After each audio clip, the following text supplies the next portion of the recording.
All right, it being 10:07, Division 3 is going to go into session.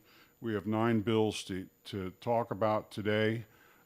We heard a lot about 8 of them last week, and so there's one new one today that we're going to hold off to the end, HB 1647.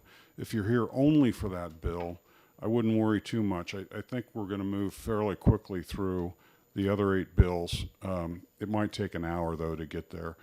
Want to welcome Representative Woods and Representative Weber, who are coming over from HHS to replace a couple of Division 3 members that were not able to be here today, Representative Nordgren and Representative Rogers.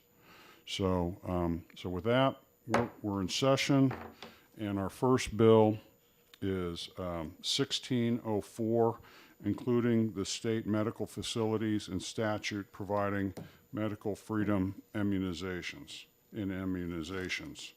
There's an amendment on this that I think comports to our conversation on Wednesday. I assume not everyone in the committee has had an opportunity to look at 1604, the amendment. Is that right, Representative Weber, Representative Woods? Right. And you didn't benefit from last week's conversation, so I'll give you a moment to look over it.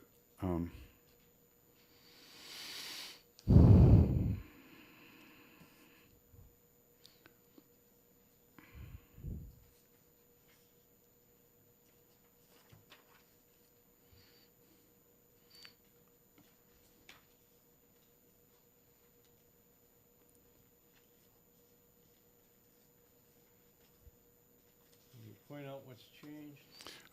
I will. I didn't want to talk while they're reading. You ready? Okay.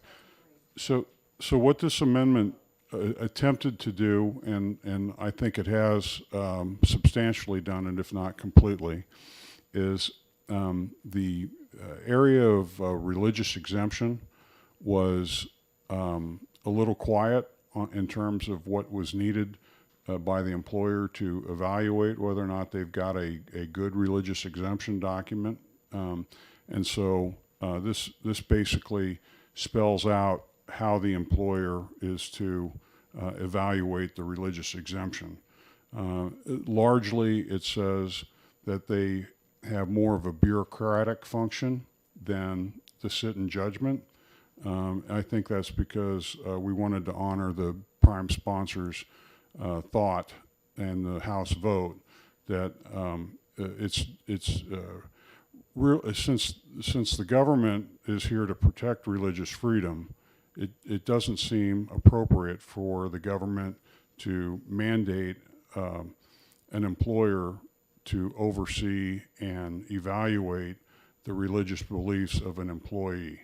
So their role has been limited to evaluating the completeness of the paperwork process. They do have the ability to deny one if they believe that there is compelling evidence of some kind of a fraud. So that's what that amendment did. Is there any discussion on it?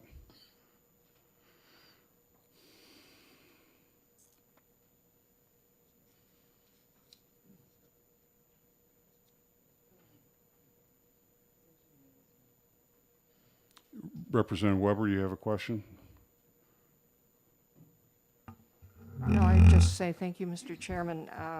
It looks to me like, from a quick reading, that it simply explains more carefully what the procedure is going to be, and therefore is not a particular change over anything that we've already seen. Thank you. That was our intent, and that's certainly what I hope happened with this. I think it has. Are there any other questions or comments? Because if not, I'd take a motion to vote on the amendment. Yes, Representative Weiler. Have we looked at what the form looks like that they have to fill out? Remember, there was one that was being distributed that was very complete, and they wanted all sorts of information about the person. Where do you go to church? How often do you go? Who is your leader? And all this kind of thing. That was one of that form going out like that. I think that's a fair question, and I believe it's answered, and maybe it'll satisfy you. It says that the exemption shall simply state, which to me means this is what it will state. I insert the requester's name, hereby attest that I sincerely hold religious beliefs and/or engage in religious practice or observances that dictate the refusal to accept the required vaccination. And then the signature is there along with the date. There aren't any other questions that could be extraneous, like which church do you go to? I move the amendment. Is there a second? I'll second. Seconded by Representative Bean. So we're going to conduct a roll call vote on whether we accept Amendment 2022-1160 as an amendment to House Bill 1604-FN. Mr. Clerk, would you call the roll?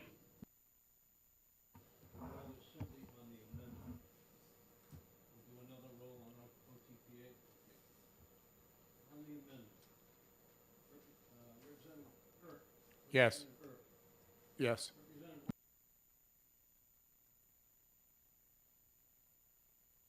Yes. Representative Weber. Yes. Representative Woods. Yes. Chairman Edwards. Yes. So I think 7-0. that's 7-0, and we'll send that to the full Finance Committee for review on Wednesday. Is there a volunteer to write the committee report, often referred to as a blurb? Representative Weiler will write the committee report. And of course, that's just a draft, so that it's quick and easy processing, depending on how the committee votes on Wednesday. I don't think we need a committee report coming out of division.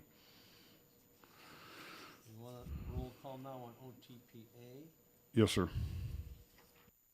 The next vote is on 1608 as we just amended. 1604. Oh, excuse me. 1604, I already switched pages.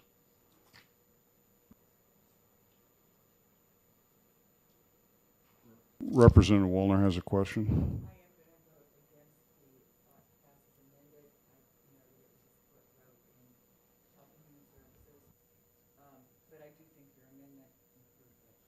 All right, thank you for the heads up.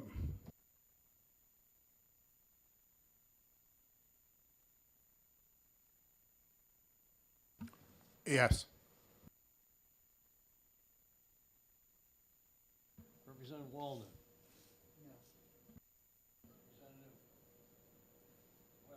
No. Representative Woods. No. Chairman Edwards. Yes. Vote is 4-3. So on a 4-3 vote, we'll pass that to the full committee, and that's the one you'll be writing a draft blurb for. Okay. Okay, so now we're going to 1608, relative to withdrawal from the state immunization registry.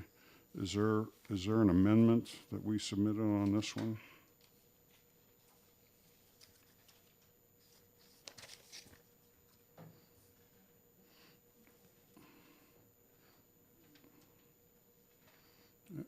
I'm checking my own notes in case you're wondering what I'm doing. If I could, there's no amendment on that one, and that was one of the bills that, as amended by the House, doesn't have a fiscal impact anymore. All right, so the guidance on this is when it doesn't have a fiscal impact, that we do a blurb that essentially says this has no fiscal impact, and therefore we're returning it to the full House. And then that is an example of if Finance accepts that, then it can go onto the consent calendar if there's no objection. So, so I think we've had the discussion around 1608. And I would entertain a motion to recommend an OTP with the blurb that basically says no fiscal impact, therefore we have no. So moved. It's moved by Representative Erf. Is there a second? Seconded by Representative Wallner. Mr. Clerk, would you call? What's the motion gonna be then? The motion is OTP, and then the blurb basically explains it to the whole House that there was no fiscal impact, and therefore the Finance Committee has not taken a position on it other than to reflect the policy vote. Yes, Representative. And I will just note that this one was unanimous coming out of our committee as well, so. More proof that great minds think alike. So, Mr. Clerk, would you conduct a roll call on 1608 with an OTP motion?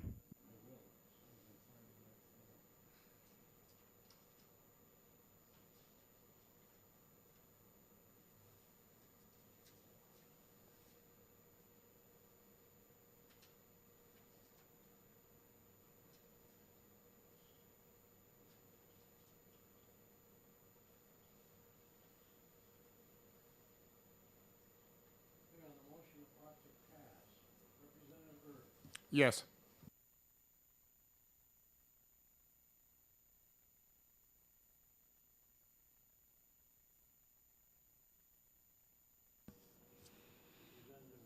Yes. Chairman Edwards, Yes. 7-0. Thank you. That vote is 7-0. We'll move on to 1662. We discussed this last week as well, and we drafted an amendment for this that is, if you don't have it, we'll get you a copy. It's 2022-1134, and the point of this was to do two things.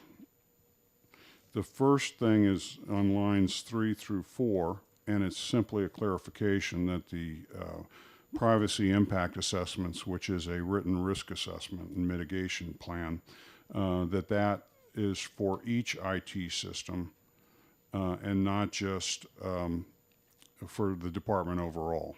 So on line 3 it says for each IT system. That's a key one.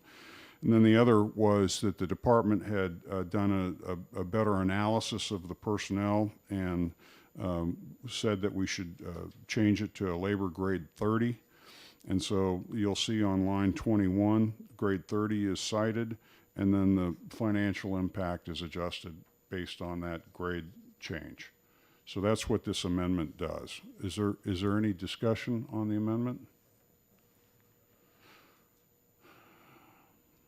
I'm not seeing anyone interested in discussing the amendment. So I'll move the amendment. you'll move the amendment. Is there a second? Second. Seconded by the clerk.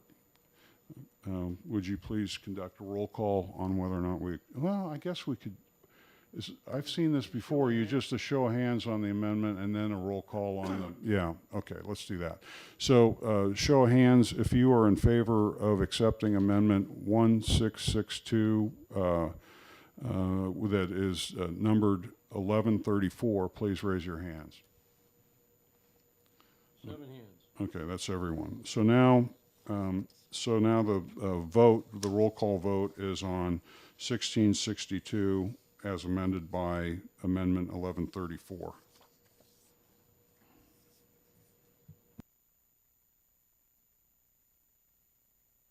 Yes.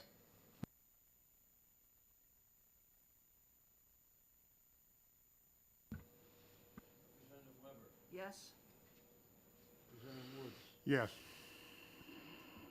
and Chairman Edwards. Yes. Okay, I'll volunteer to write the blurb on this.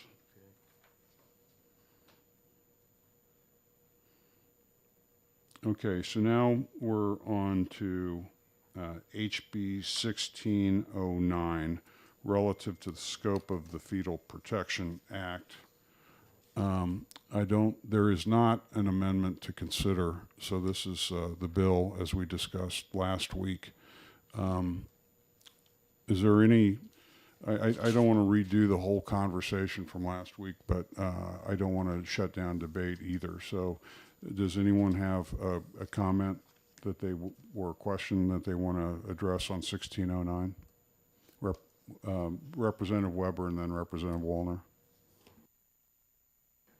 Thank you, Mr. Chairman. I would just point out that there isn't any fiscal impact. Again, this is, again, one that has no fiscal impact, and it has been passed by both the Policy Committee and the House, so I would hope that the recommendation would be ought to pass, with the attendant blurb explaining that there is no fiscal impact. Representative Wallner, did you? Okay, so there is a tiny amount of a fiscal impact, but as we discussed last Monday, it's my view and a view I've coordinated with the finance chair that the discussions and agreements around HB2 required a particular crafting of what went into HB2 as part of what we did to make sure that there was enough agreement that we got the total budget passed. And that was kind of a nice milestone because the prior two terms, a budget did not get passed.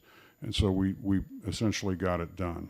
So because 1609 addresses an issue that was so fundamental to getting the support necessary for the state to pass a budget, I do see a very significant fiscal impact here that isn't shown in the methodology, and I'm just concerned if we basically go back on our word that we made less than a year ago when we're needing to negotiate the next budget.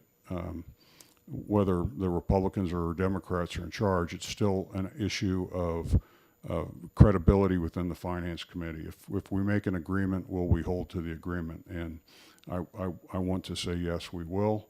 And that's what I think is the rationale for our taking a stance on 1609 as it got amended. So do you have Representative Wallner? Well, you and I have a difference of opinion about this. I feel like there's often in budgets that we've passed in the past and probably will in the future, there are things that are in budgets at the time that we pass them that in the 2-year cycle do end up because there's more information, because programs or policies don't work out the way people thought they would, that we change them during the 2-year cycle. So I don't agree with that. As if we lived by that, what it would mean is that we would never change anything in the 2-year cycle because we promised that the budget would look the way we passed it on whatever it was, June of 2020? No, 21. Sorry about that. That nothing would change in that during the whole 2 years. So I think it's not really a good argument for it being a financial implication. All right, I can accept your argument as being a valid and faithfully held argument. Having been in the midst of the storm, I know there were about 3 major agreements that were critical, and one of them was FMLI, for example. That's what was necessary to make sure the governor was on board, and that's why I voted for the repeal of FMLI, is because I made a promise to the governor. And so this, because of the criticality of this to the agreement, I'm going to vote to ITL it. Is there any other discussion? May I have a motion? Move ITL. So moved by Representative Erf. Second. Seconded by Representative Weiler. Would you conduct the vote, please?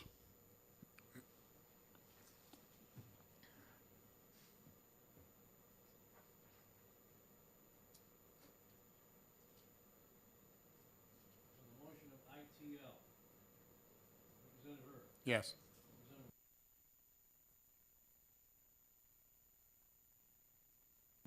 Representative Weber. No. Representative Woods. No. Chairman Edwards. Yes.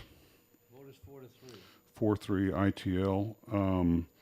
I'll, I'll write the blurb for this one as well. Okay, so we're on to 16. I'm hearing some discussion. Is there discussion?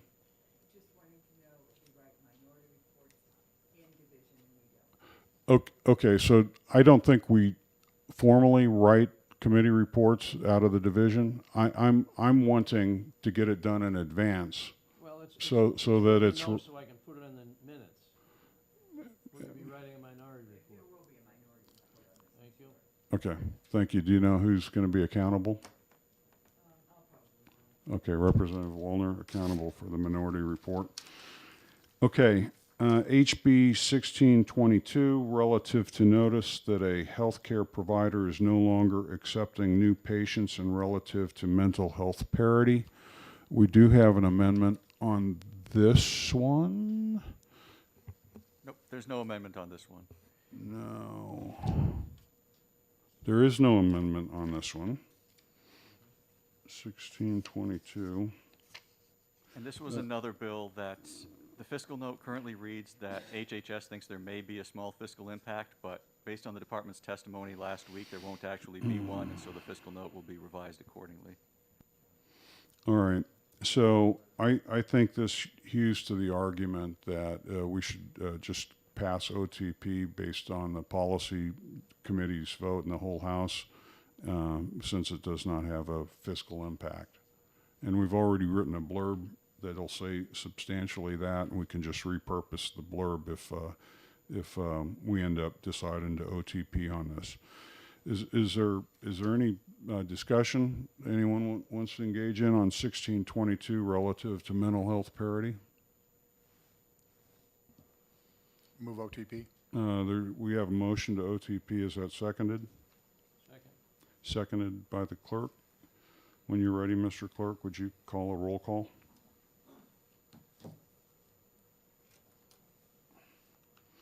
On the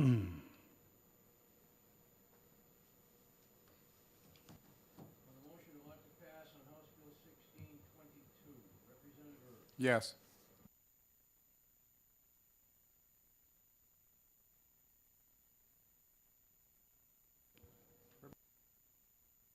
Representative Woods. Yes. Chairman Edwards. Yes. Mr. Chairman, the vote's 7-0. Okay, thank you.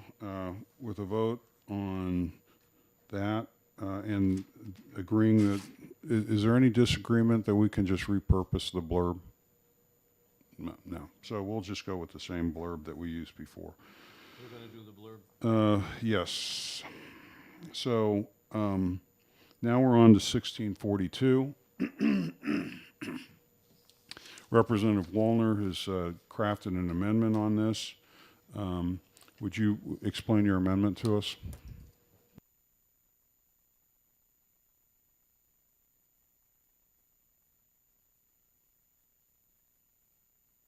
It'll take me a few years to get used to using the mic. This was the bill about the results of lead testing be included on the health form that schools and childcare providers receive on children. And as we talked about it last time, which was a couple of weeks ago, we talked about that we did not want to see children denied access to care because they had not, either the form was not filled in with the lead levels testing on it, or they had not had it. The idea was to get parents to do the work, but not to deny children their access to childcare or to school. So the amendment, which is 1159H, is that right, Kevin? Yep. Yes.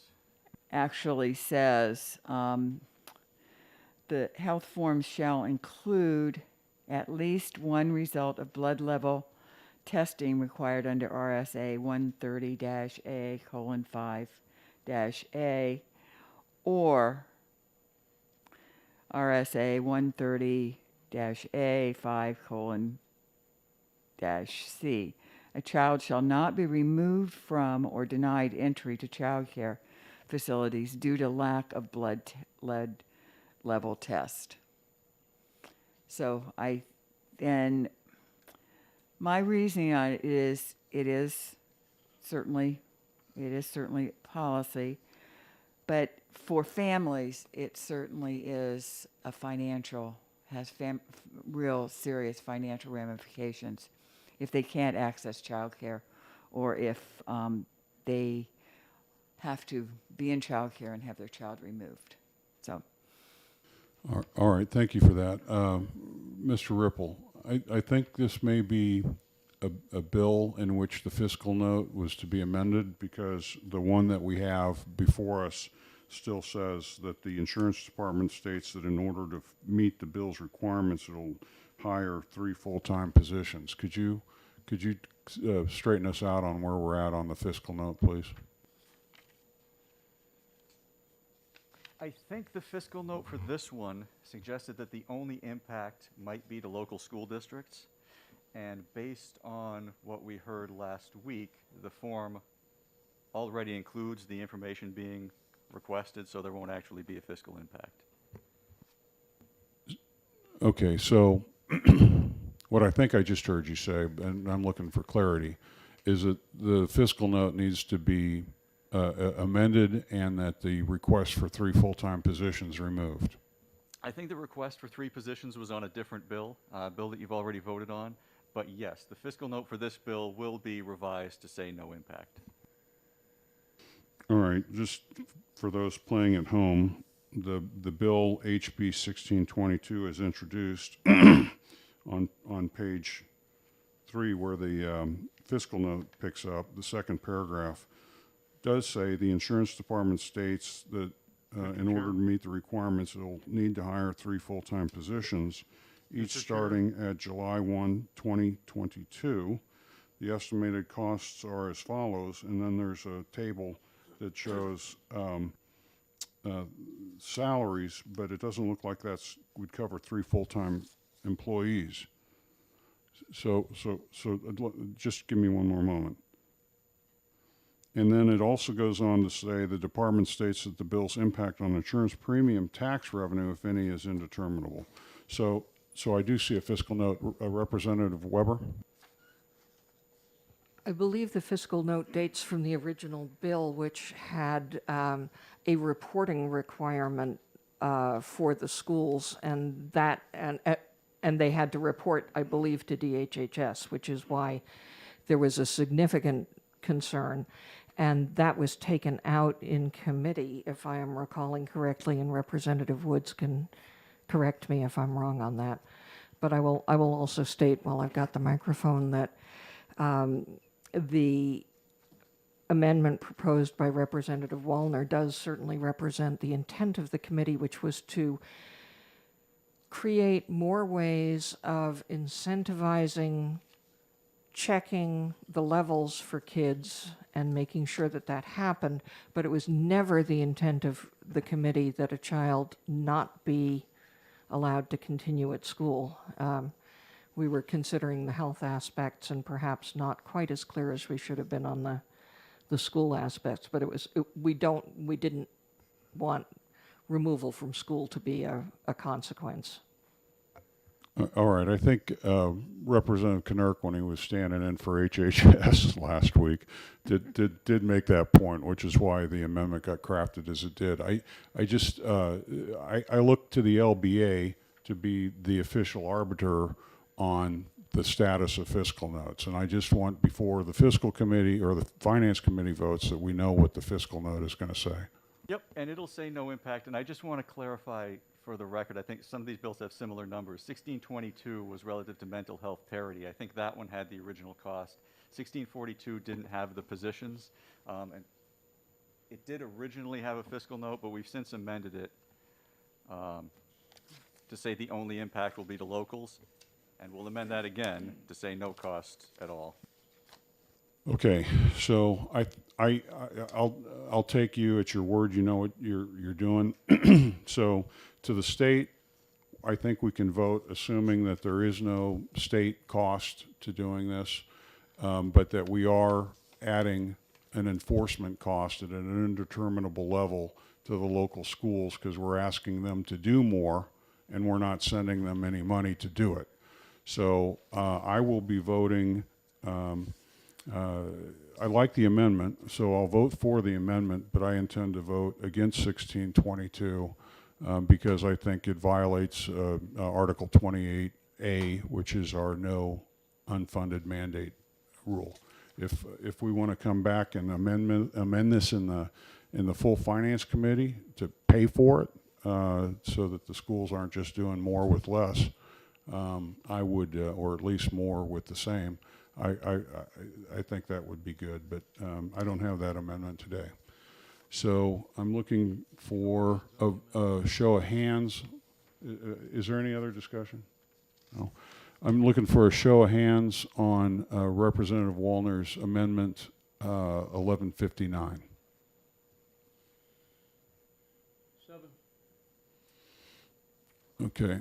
And then, Mr. Clerk, if you'll take a roll call on 1622, I guess we're awaiting a motion. I'm looking Move for a ITL. motion to ITL by Representative Verf. Is there a second? Seconded by Representative Bean. When you're ready, Mr. Clerk, please take the vote. Okay. On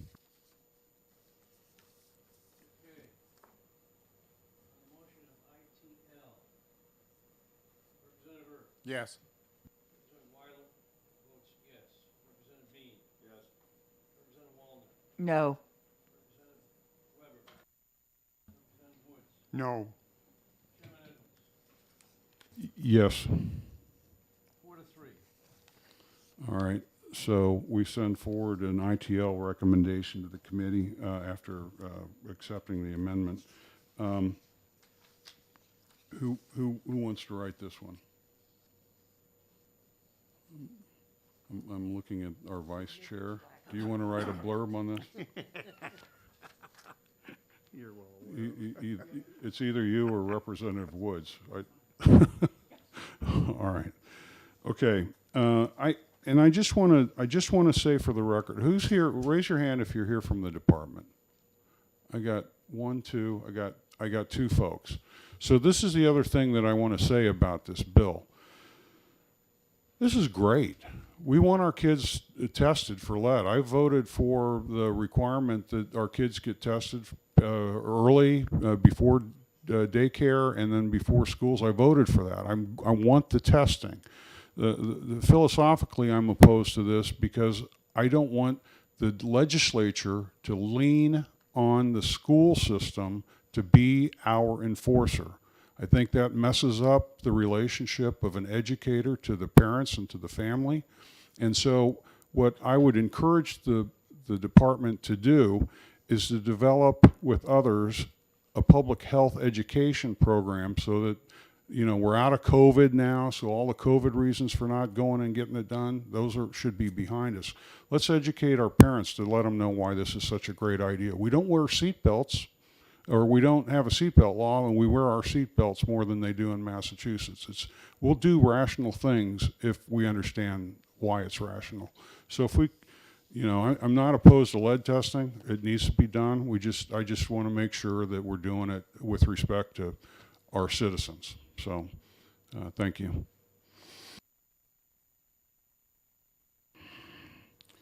So with that, I think we're on, I have a 1526.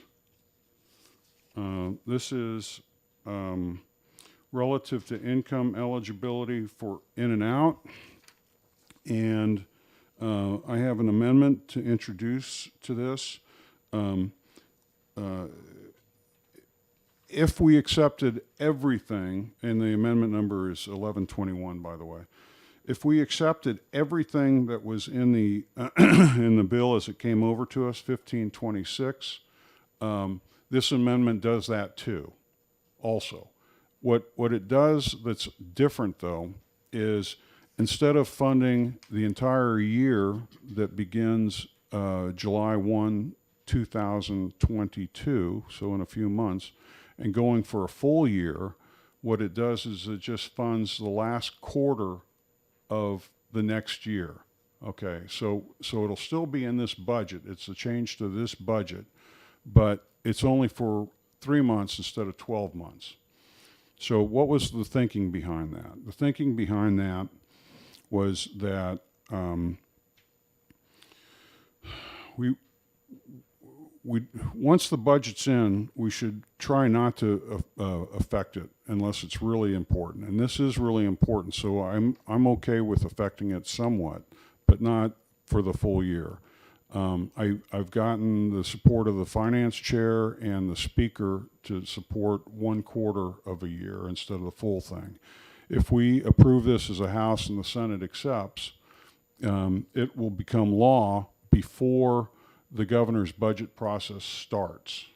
And so what that will enable them to do is to go ahead and anticipate this program being in place for the full year or the full budget cycle in the next budget so that they can do the analysis and give us the total budget cost then. So what I'm asking you to do, because I would have to vote ITL on 1526 without this amendment. What I'm asking you to do is to accept Amendment 1121, which allows 1526 to go over to the Senate if Finance agrees with us, but with funding just 1/4 of the year instead of the full 12 months. So is there any conversation on that, Representative Wallner?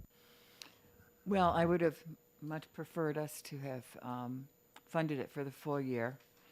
And considering that our revenues are coming in at a very, very good pace, it seems like we could do a little bit better for this. I would love to see us be able to come in at least for half a year. But I think the important piece is that we get it in place and have it ongoing and in the next budget. And I will vote against the amendment, but I will vote for the bill. Is there any other conversation? So Representative Wallner, thank you. And if you were to bring an amendment to the full Finance Committee in 2 days, I think that'd be a great topic of conversation. Right. I will do that. All Thank right, you. Thank you. Okay, so with that, we're going to do a show of hands on Amendment 1121.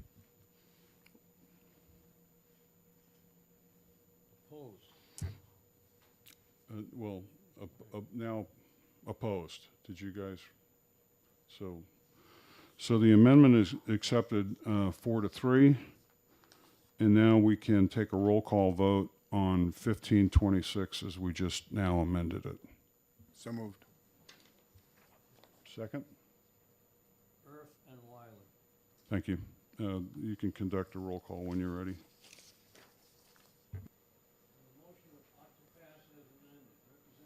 Yes.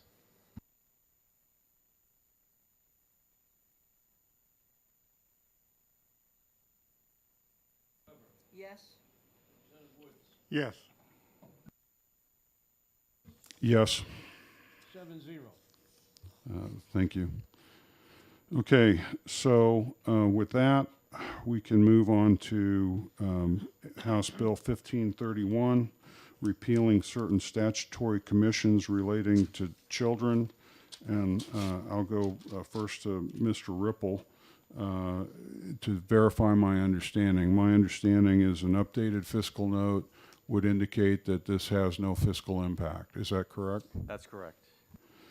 Okay, so it feels to me that we ought to do what we've done on 2 prior bills where we pass it OTP onto the full Finance Committee with the the blurb essentially saying the same thing we've said, which is no fiscal impact. Therefore, we're just passing the bill back to the House, and I believe the finance chair would want to put it on consent at that point. Is there any discussion? Move OTP. It's been moved to OTP. Is there a second? Seconded by Representative Bean. Mr. Clerk, when you're ready, would you please conduct a roll call?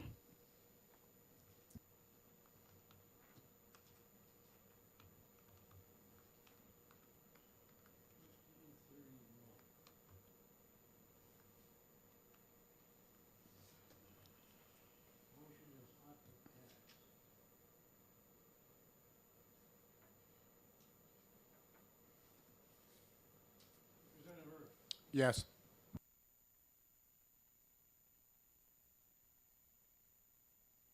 Yes.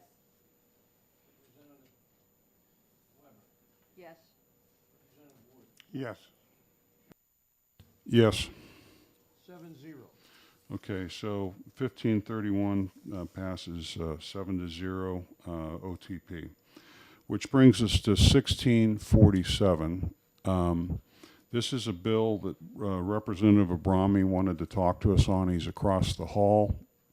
He said there was another person here that would be also talking to him, talking for us or to us, and there's Representative Abrami right on schedule. Thank you, sir, for joining us. Yeah. So we just opened on 1647. You can tell us whatever you'd like about your bill. Appreciate it, and unfortunately, I'm going to have to, as soon as I'm done, and then I'm going to ask that you entertain Brenda Town, who knows more about this than I do. Okay, that's the good place to ask the questions with Brenda. So, I filed this bill because as the prime sponsor, because I instinctively know joint custody of children of divorced parents is best for the children and society as a whole. Today's child support approach is out of sync with joint parenting. So let's say one parent has 45% of the parenting and the other has 55%. There are many cases where the one with 45% gets 0 child support and the other gets 100%. It's not right. Now, this state has been dealing with this for years. No, it's been a problem for many years.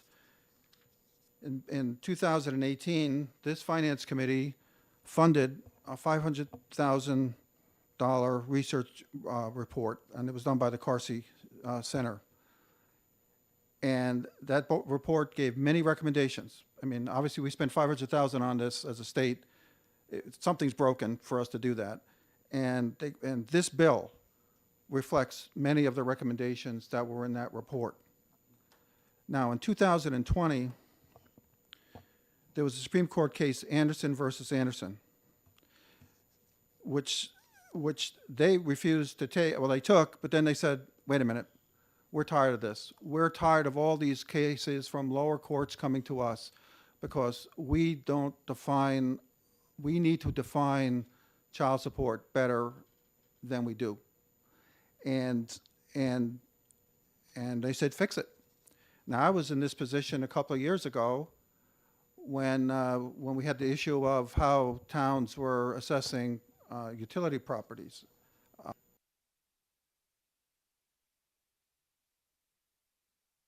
We got a formula. I said, chaired that commission. I said, it's got to be a simple formula. That's what we got. And we passed it. And that was a 40-year problem that we solved. This is similar. We got a problem that's been around a long, long time, and we needed to fix it. And this bill does just that. So, and it passed out of Children and Family Law. It passed on the floor.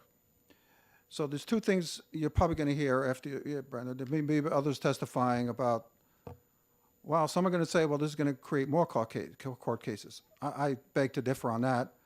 Why we have examples. Vermont has been doing this exact language we have, or not exact language, but the similar kind of a formula that they're using. And they found that their court cases reduced over time significantly. We got some more data from Kentucky, who has this law implemented for a while now, a similar law, and those court cases reduced by 11%. But I think the other thing that finance has to look at, because I was initially trying to figure out why I came to finance. Number, it has to do with something called a self-support reserve, and that got increased in the bill because Carsey Center said you should do this, raised this allowance from 115 to 120% of federal poverty level. And there may be some issue with public funding that might be lost because of that. But Brenda Town understands this much better than I do, and I know she's going to be addressing this. But I think the numbers aren't going to be that great if that happens. Matter of fact, in the fiscal note, it says indeterminable. I know we get a lot of that, indeterminable. We get that in Ways and Means too. But I don't think it's going to be, because the increase only goes from $14,812 to $15,456, which is not a big increase. 120%. Again, it's in the fiscal note. It should be, I think it's also in the fiscal note. I think the fiscal note is in the, no, the bill wasn't, I don't know. I don't know. So give good consideration to this.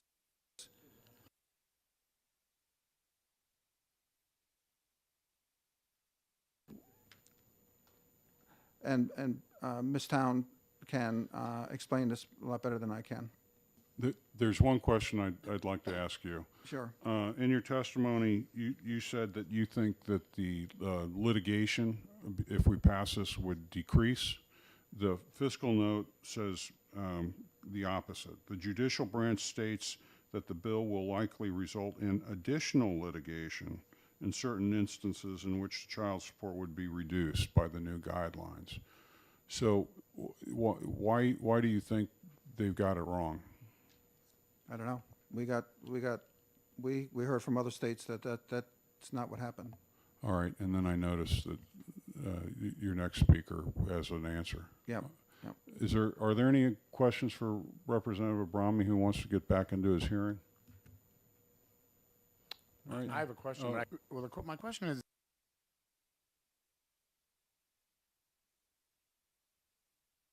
it seems that this is reducing child support, the way I read things, and I don't understand how that makes sense and is helpful to the children.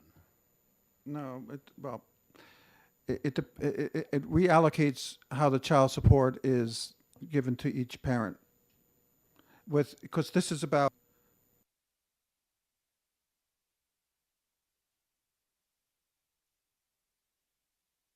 then this bill doesn't impact that. It's about the joint parenting and the amount of time that each parent has the child.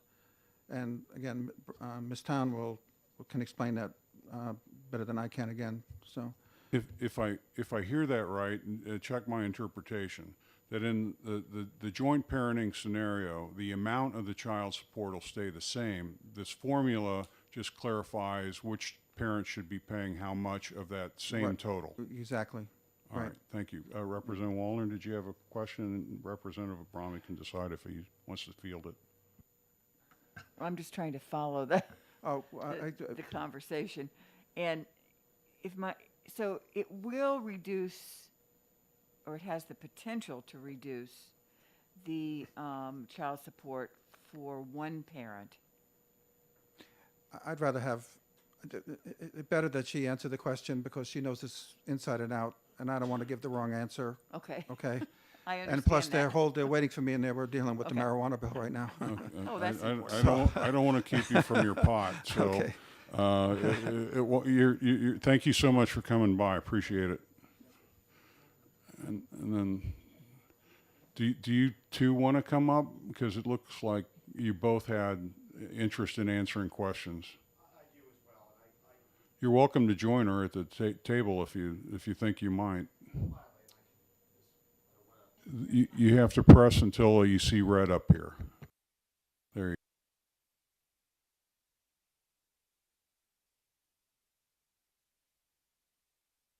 you go. So thank you very much for allowing me to speak. Pat and I have been working on some family court issues for the past couple of years. We need you to start by an introduction, the careful, slow spelling of your last name and the Sure. organization you represent. So my name is Brenda Town, Towne, and I am just a concerned parent, grandparent. Historically, I led a 5,000 person parents group here in New Hampshire.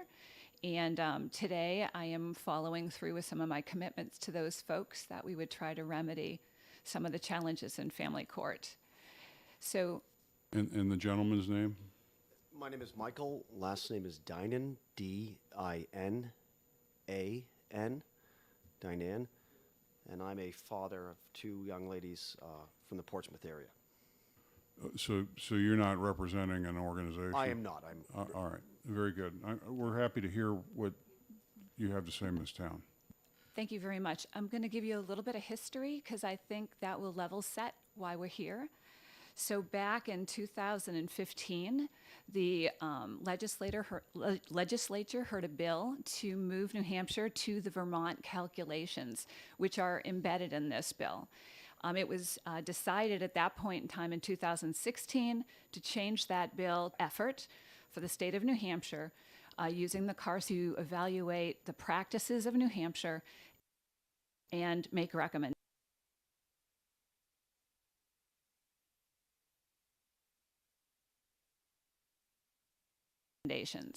Over the course of their work, they interviewed judges, lawyers, DHHS, and GALs, and then they went through court records through our own courthouses to identify what was happening. What they found is that in 80% of modified child support orders, they were modified because of shared parenting time. So the judges, along with Judge Ashley, who was interviewed personally by me and also by Representative Berrien, also came through with a very similar recommendation, and that was for standardized child support calculations to limit the amount of litigation between parents, because this would be calculated and easy for them to follow, as well as it stopped the arbitrage between judges, because they were finding it difficult to get consistent judgments across the different courthouses. In 2019, in 2018, this report was complete, and it was presented to the Child and Family Law during that time. And in that report, there were multiple recommendations that this bill is a reflection of. Now, simultaneously, the state of New Hampshire had litigation at the Supreme Court level in a case called Silva v. Silva. In the case of Silva v. Silva, in 2019, our Supreme Court interpreted, using the Webster's definition of fixed cost, our current RSAs. And in their judgment, they made it impossible to change a child support order based on parenting time, based on the interpretation of fixed costs, that the higher earner would have to reduce the fixed costs, such as mortgage payments, of the other parent. So since that point in time, New Hampshire judges have had their hands tied in modifying child support to support parents who manage their children equally or near equally across households. Now, Representative Abrami did mention Anderson v. Anderson, because that did follow soon thereafter. Our own Supreme Court kicked this back and said, guys, we need a law on how to split child support because there is none on the books. So that is what has led us here. The Carsey report, again, all of that investment of time and effort brought forward these recommendations, and again, included the input of our DHHS as well as our Bar Association members. So we also have now your fiscal note concerns, and so I wanted to address those in my feedback. So as Pat mentioned, the first issue was that reserve, the reserve of a parent who has to pay child support. Today in the state of New Hampshire, okay. While you're in there on the reserve, I don't know what that is. We don't So- handle this. So if you could. I'll explain it yeah. to you. So what happens is when a parent comes in and they're a low-income earner, the child support calculation says, you know, you're only making income to 115% of poverty line. So again, in our fiscal notes, it's like about $14,500 a year. The Carsey School looked at that, and when they did our evaluation, they recognized that that reserve was too low. They wanted to raise it. And what that reserve does is if a parent makes that number or less, they pay $50 a month in child support because they can't support themselves. So what we're recommending, just identical to what Carsey did, is that we need that one parent to have their income raised to 120% of poverty in order to be able to pay their $50 a month in child support if they're making, you know, that amount of money. Otherwise, they fall into a condition where they would allocate child support in our standard calculations. Make sense? How do we raise that income to the parent? Well, I'd love Or to. we just go to a different group of parents? Well, what we're doing is we're comparing it to what they're submitting on their financial affidavits. So whatever that parent is making, that's used as the basis for calculating what the child support would be. And so if they make under that 120% of poverty line, which is what's in this bill, versus the 115% that we've had historically, they would pay $50 a month in child support. So the one that's only making 115% is removed. No, they have to pay $50 a month in child support. You can't decide if you're only making 115%, we're gonna count 120%. No, what we want to do is we want to raise that number so that it would be 120% of the poverty line, and then that rule would apply to those people. They would pay $50 a month instead of being allocated a percent. So, for example, if you have one child in the state of New Hampshire and you're a higher earner, you typically pay about 22% of your income in child support. So this protects the people that make less than 120% of the poverty line, that they would only pay $50 a month instead of having that percentage allocated against their income. Mr. Dinan, did you have something to add to all that? In that one portion of it, yes, I mean, that requires that still a minimum of $50 would be paid. I think this is a small part of it, and it's this is one of the financial concerns that regards the Finance 3 Committee. The other one is the impact to the courts. And that's, we'll let you start on that first, yeah. I'll go through that part. And that $50 would be a minimum required of anyone not making up to 120% of the wealth. Yeah. Mr. Chair, Yes. Yeah, go ahead. ahead. Wait a second, Representative. I'd just Earth. like to correct the record here. As amended, it's 150%, not 120%. So we should be using accurate numbers. I'm sorry, I have the methodology of the original bill here in front of me, and it's 120%. It went from 115. The bill was amended. So could you, this is an important point. Would you just stick our nose on the page and line number you're referring to? There's an amended, I'm trying to find it here. There's an amended fiscal note, if I'm not mistaken, Mr. Ripple. There is an amended fiscal note, which you should all have, dated March 15th. If you're looking at the bill itself, on page 3, line 13, is the increase from 115 to 150. Okay, so the earlier Okay, I have the earlier references, version. the So earlier references, when you mentioned 120, would you agree that you meant to say 150? Yes, I didn't realize the amendment had hit, but yes, so the person's making $20,000 a year is what the fiscal note shows. Okay. $20,842. Thank you for the catch there, Thank you. Representative Earth. And just so we understand this, what that means is anybody who makes that much or less pays a small fixed amount. That's the $50, as opposed to looking at the tables, which are also included in the bill, which determine percentages based on income that you pay as your portion of child support. So essentially, it decreases the required child support of that parent. So I wanted to let you finish before we went into all the questions. That's Or totally do you fine. feel like you're ready? I think there's 3 sections that you want to address in here, but I think it is prudent to answer as we go through if there's questions on the 3 different independent Representative aspects. Weiler? So in reality, we're talking not raising the income of a parent that's not making much, but we're going to a different criteria, which may let that parent out. If that parent's making 115, 120%, they're not paying anything. They're paying $50. They're paying $50 until they get down to what? So anything under that threshold, they're paying $50 a month. Even if they're making $200 a month. Right. Okay. I guess that's not the way I understood from where you think. Thank you. Okay. All right, I have some clarifying questions, but Sure. are there any other questions at this point? Okay, so I, fortunately, this is the first time I've ever had to deal with child support issues. God bless you. I've started, I'll get back to you.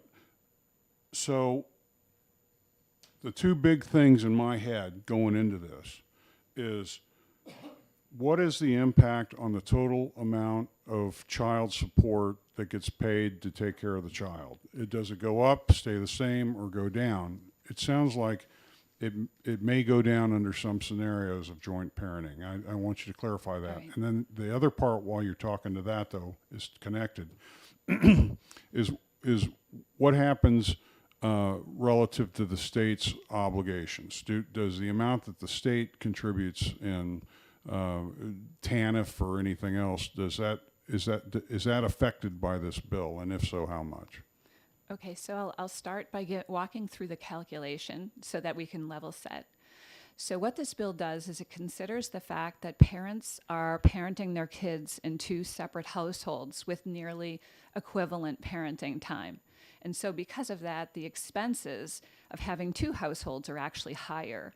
So what it does is it raises up the total child support costs because you've got 2 households.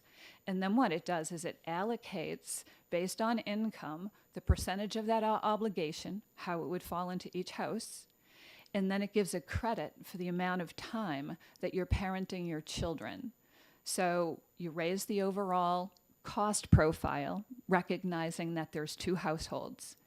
And then if parent number 1 has 40% of the time, and the other parent has 60%, if they were making exactly the same amount of income, a credit of only 40% of the parenting time would be given to one parent, and they would pay the incremental 20% to the other parent to make up the difference.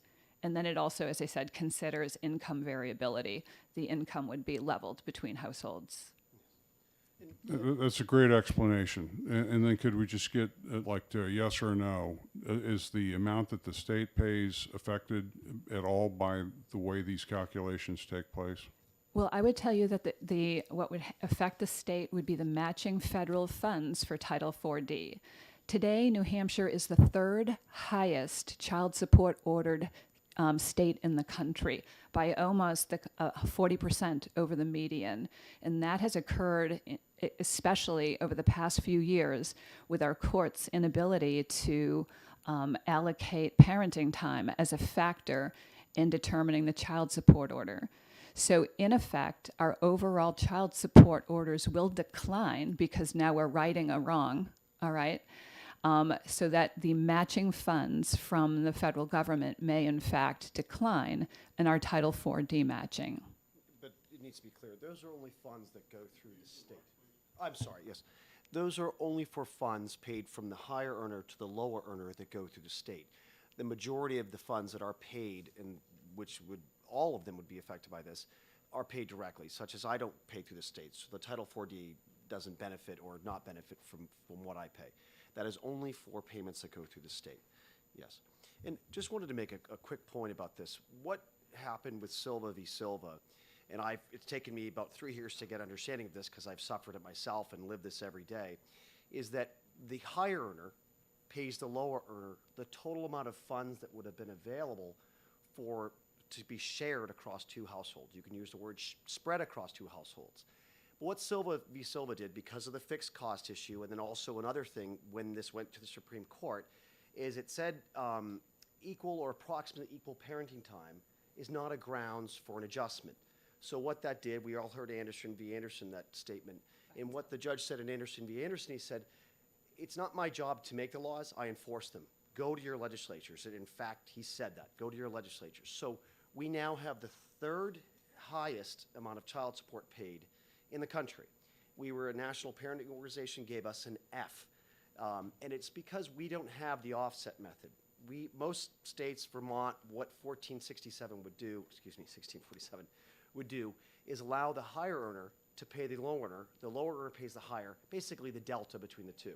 Currently, which is very clear to me understanding about this, it's not going to change the amount of funds paid, it's going to change how they're allocated. So currently, because of Silva v. Silva, all the funds from the higher earner are paid to the lower earner. In any situation, if the lower earner makes just $1 annual income or $1 less than the higher earner, all those funds go to the lower earner. If someone made $50,000 and the higher earner makes $50,001, all of those funds go to the lower earner, regardless of parenting time. And this is the biggest sticking point because of the precedent that was set by Silva v. Silva. And what we're addressing is the incremental financial impacts of this, but it doesn't change the amount of funds available. It's actually going to make clear guidelines. So this litigious nature, every time anyone goes into a family court, it's the Wild West. You never know what's going to happen. 1647 would establish clear guidelines for how those funds are allocated. It would reduce our costs. We are the most litigious, and the parenting organization, just to read from what they say, just so you can hear it, because it's well said. New Hampshire is one of only 9 states lacking a presumptive parenting time adjustment formula, meaning based on how much parenting time the children spend with each parent. Instead, it relies on unnecessarily costly and lengthy court deviation procedures generally inaccessible to lower-income parents, meaning people don't have enough funds to even fight this on both sides, the higher and the lower. The lack of a presumptive parenting time allocation, an integral component of mandated presumptive child support, arguably violates federal regulatory requirements and basically saying this is the most litigious nature of the law. And what this 1647 would do is just simply say, based on the parenting time, that's what you're paying. There will be, I think, some testimony today about people talking about, well, parenting time, allocating, attaching funds to the amount of parenting time will create the ability for abusers to abuse their victims, to hold them somehow hostage. The parenting time is established. It's called a parenting petition. I deal with this every day.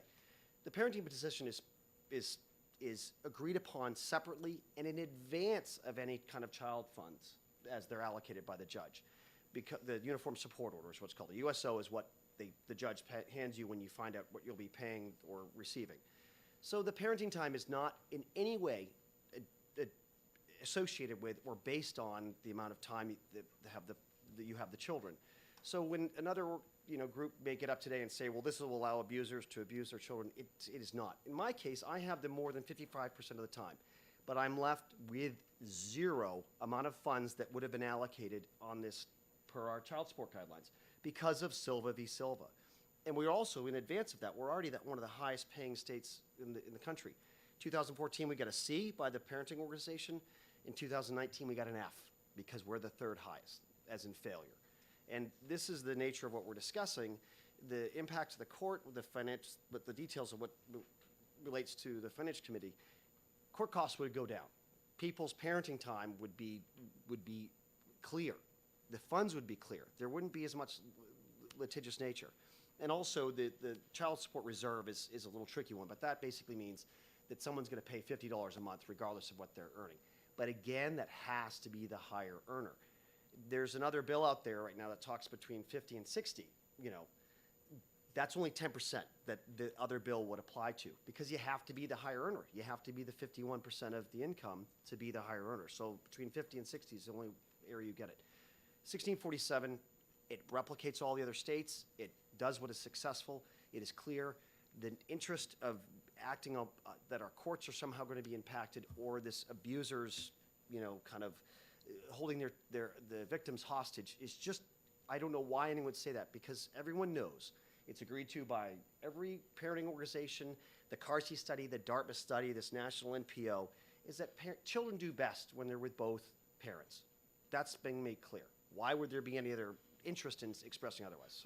So, thank you. Question for Representative Weber.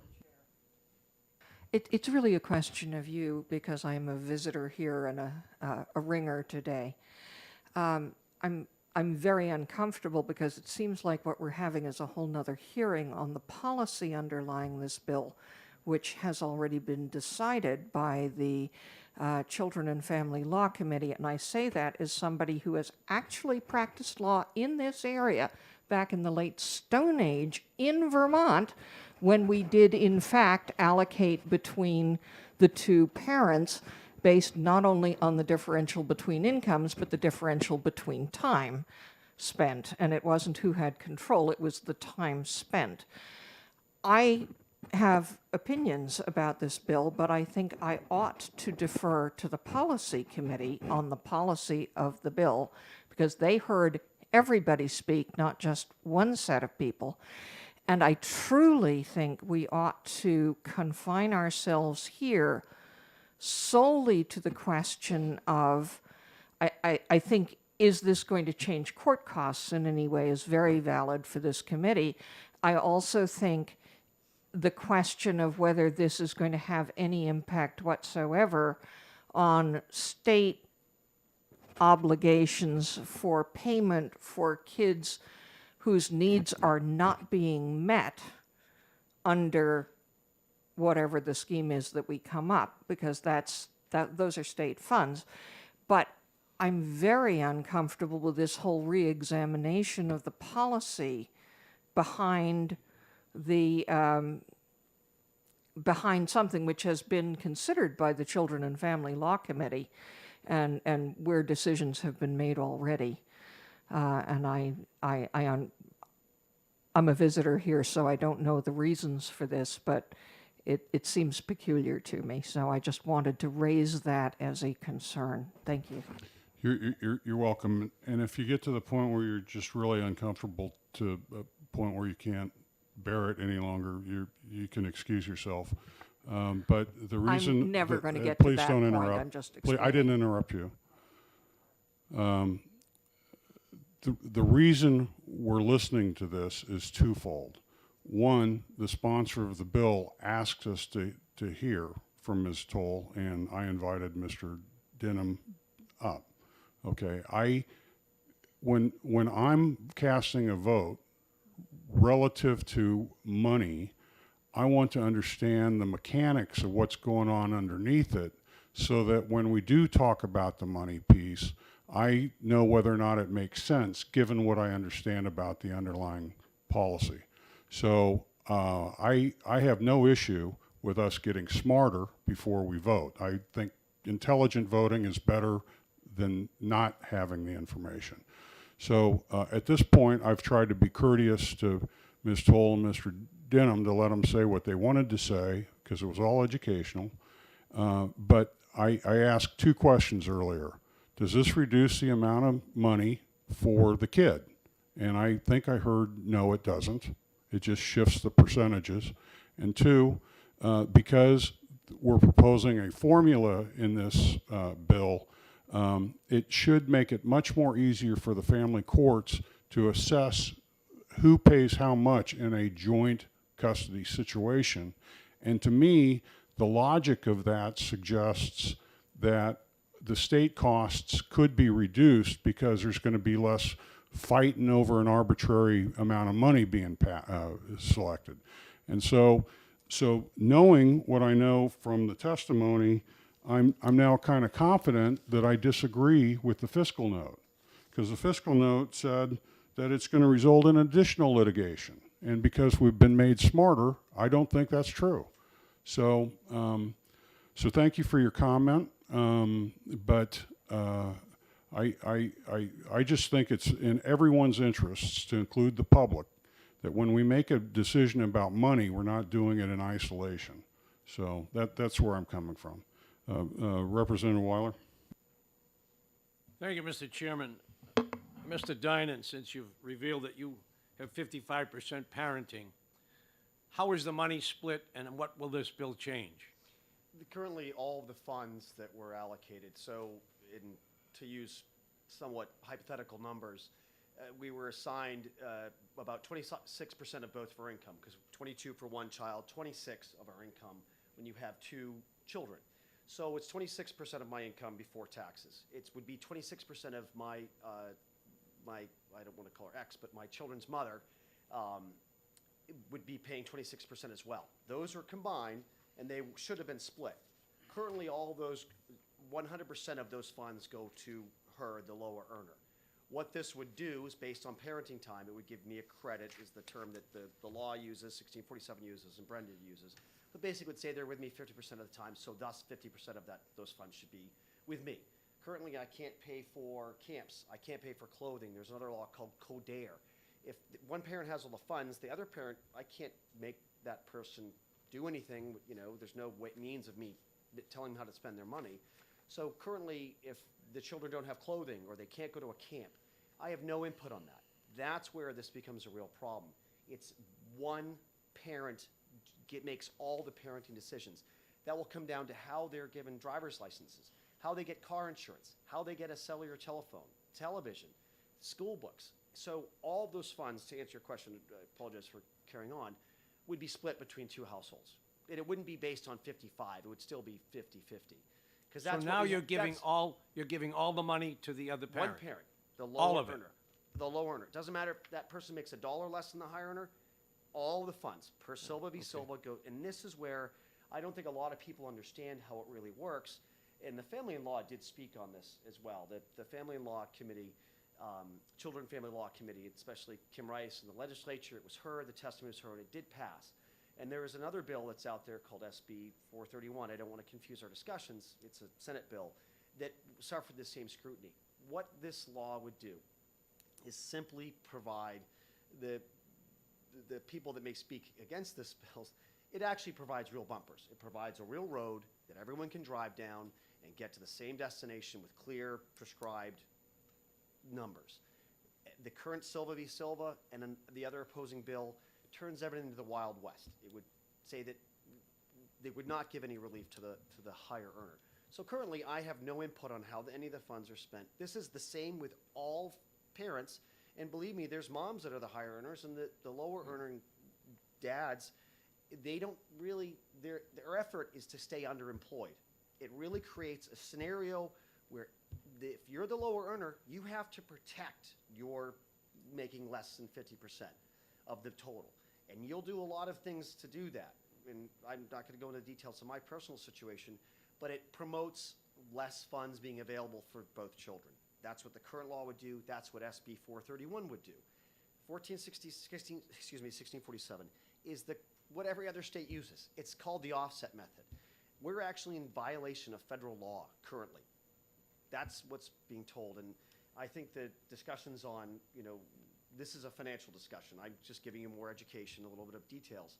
But what's being talked about is that the actual things that I mentioned, the parenting time being associated with somehow abusers, again, it's done before. The parenting petition, where we have 50-50, and this is what to be clear about my answer, it wouldn't change based on a day-to-day. I had him 4 hours more this week, so that gives me another percent. It's 50-50. It's in our parenting petition. It's a parenting plan signed off by all parties, the judge, both parents, and that's established. Then after that, the Uniform Support Order, the USO, is established. So there's no way that the two can overlap or intercede. And this is what needs to be understood. The courts right now. Let's say we understand that. All right. All right, Representative Weiler, do you have a follow-up?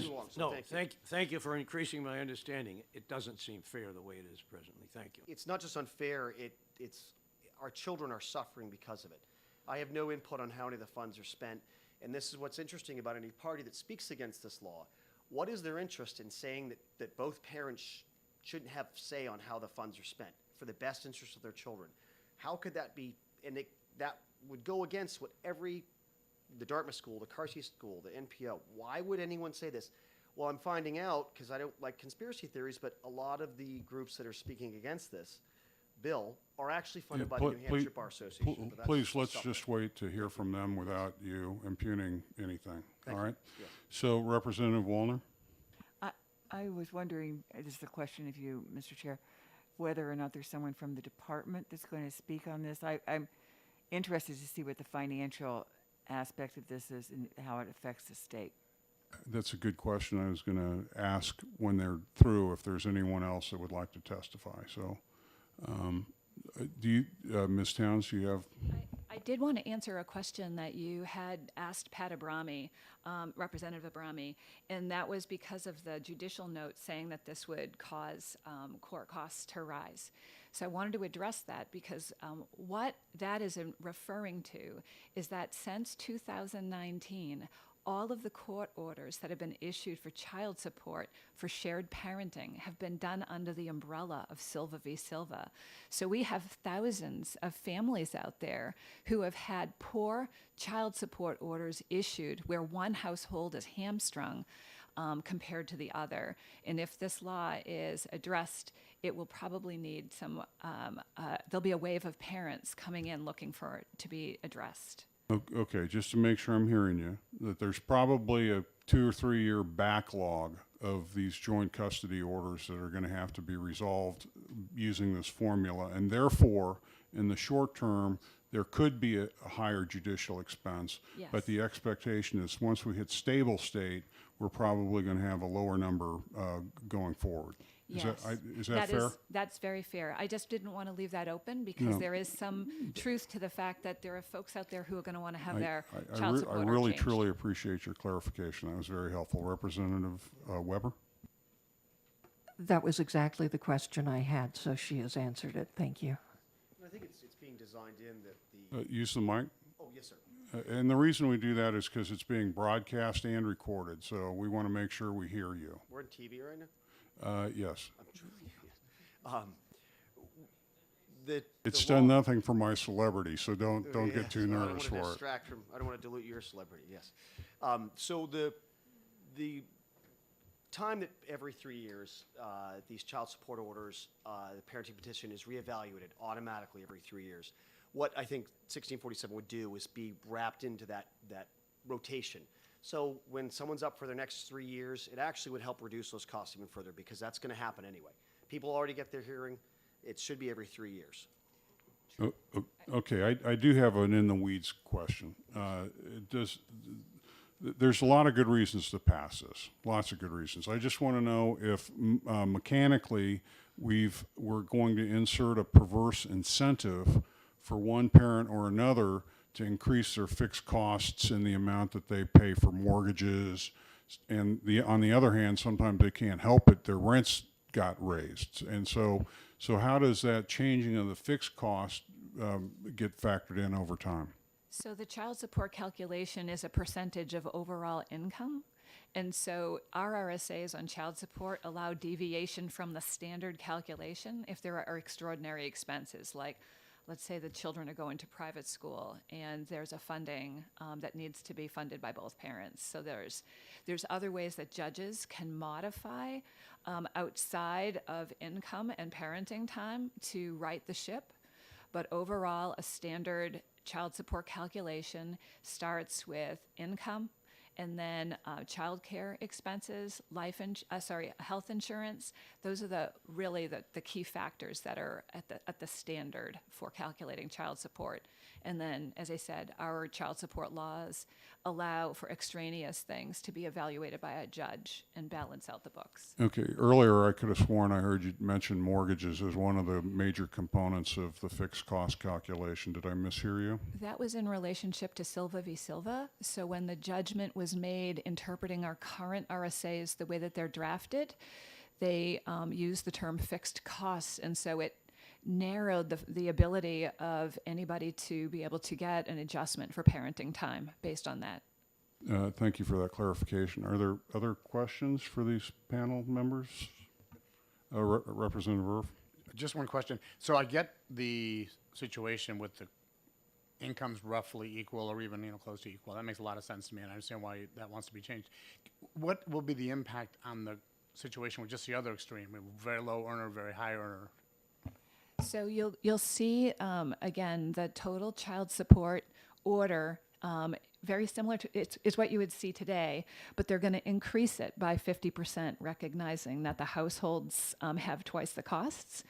And then the higher earners percentage of child support dollars will go to the other parent to make up the income difference in order to compensate for two very diverse economic households. The child support credit will be given on parenting time, but it will be at that lesser dollar amount. And the calculation allows for that equalizing of the households so that both households have the same standard of living, if you will. Okay. Any other questions for these two? Thank you so much for coming. Is there anyone in attendance that would like to participate? I don't know your name, but you're welcome to come up and introduce yourself in the microphone and tell us the organization you represent. You were pointing to me. I appointed you? Oh, Pointing to me. oh, yeah, yeah, Thank you. yeah. And I also have a handout, if I can just hand that out, and then I will get started.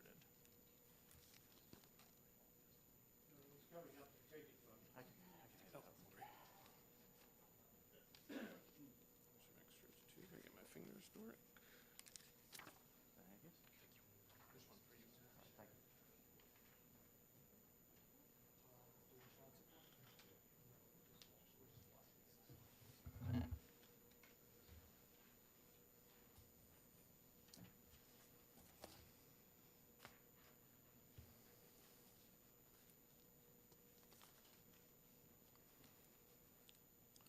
Good morning, Mr. Chairman. My name is Richard Head. I'm the Government Affairs Coordinator for the Judicial Branch. And I'm going to switch seats because I'm getting blocked here. 1D or 2Ds?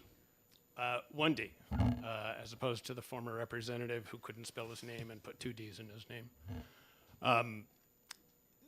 There are a couple of things I just wanted to point out on behalf of the Judicial Branch. One, with regard to the policy of using parenting time relative to calculating child support, we have no position on that. That is not an issue that I'm here to address. I did want to talk about our fiscal note and the timing of when our fiscal note was prepared, which was on the original bill, and what is printed in here is based on the original bill, not on the amended bill. We have not been asked for an updated fiscal note. So this is based on the original. One thing to also know is that the original bill did not have Section 7, which is in the current bill. And that Section 7 was added at our request during the hearing in Children and Family Law. Okay, pause so that those who don't speak in section numbers. Yep, I can, page 4, line 25, which is an applicability clause. Yeah, okay, I see it. Now, just give us a second to look at it.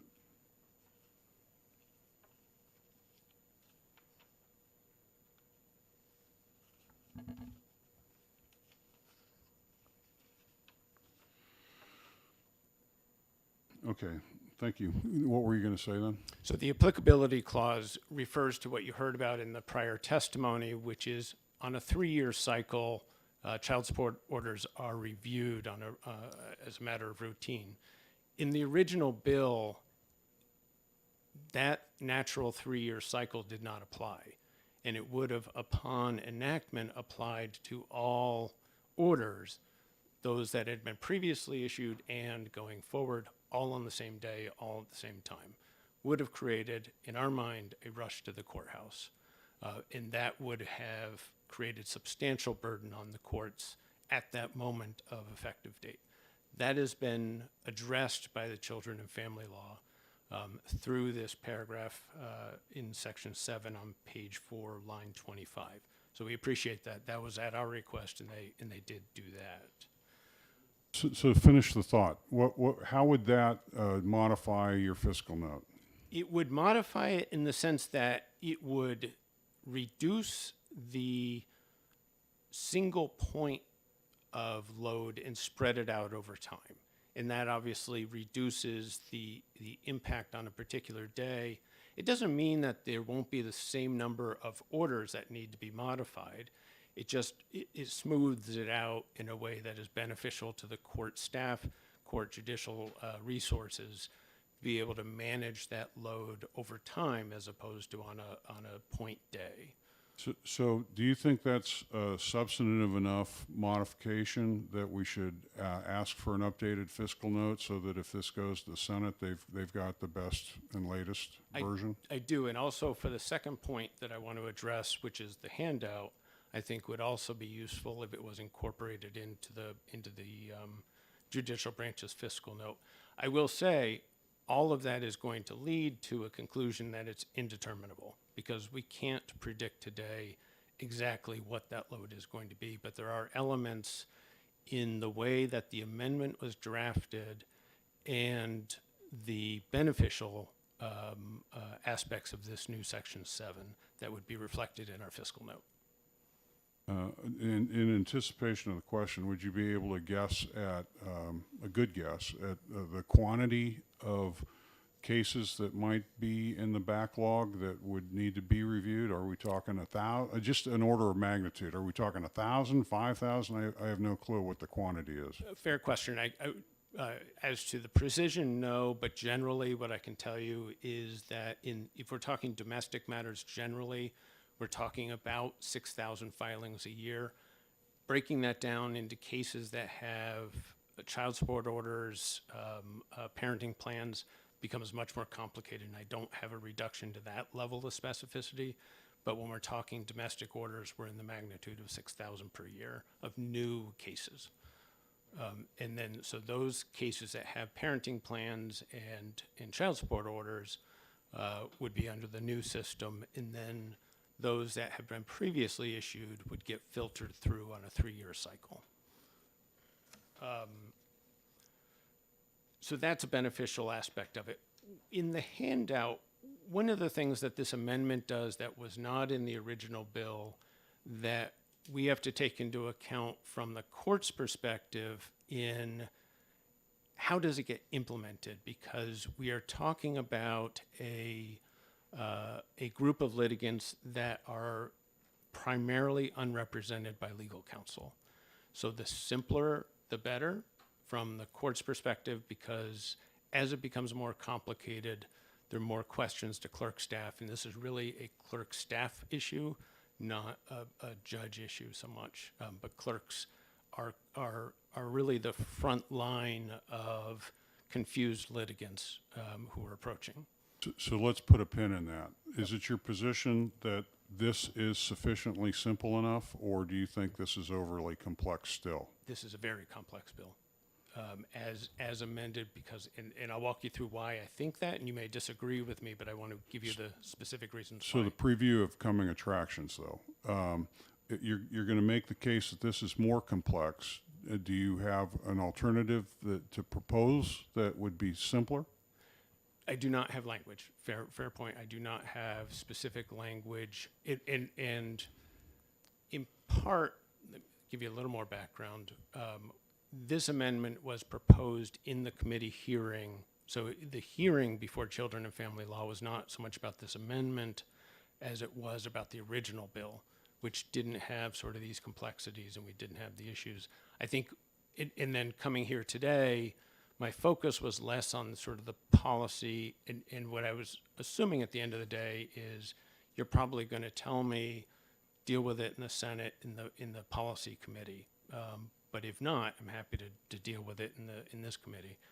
I hadn't intended to do that, but I think we're sort of getting into a little bit of a blind alley on this. If your position is this is too complex, but you don't have an alternative today, it may be that you have to share that alternative with the Senate so that they have something to compare and contrast. And it's a fair point. And I do think it is, some of the original language just had some simpler aspects to it. And I also think, by the way, that the Senate bill that's crossing over does itself have it tries to do some of these things, and that bill actually does have a somewhat simpler approach than this bill does. So it may just be, at the end of the day, trying to figure out how these two bills, which are sort of crossing over each other, can sort of get merged. And I think that's the context in which the language will ultimately get worked out, is trying to figure out what's good from the Senate bill, what's good from the House bill, and trying to bring that to a consensus.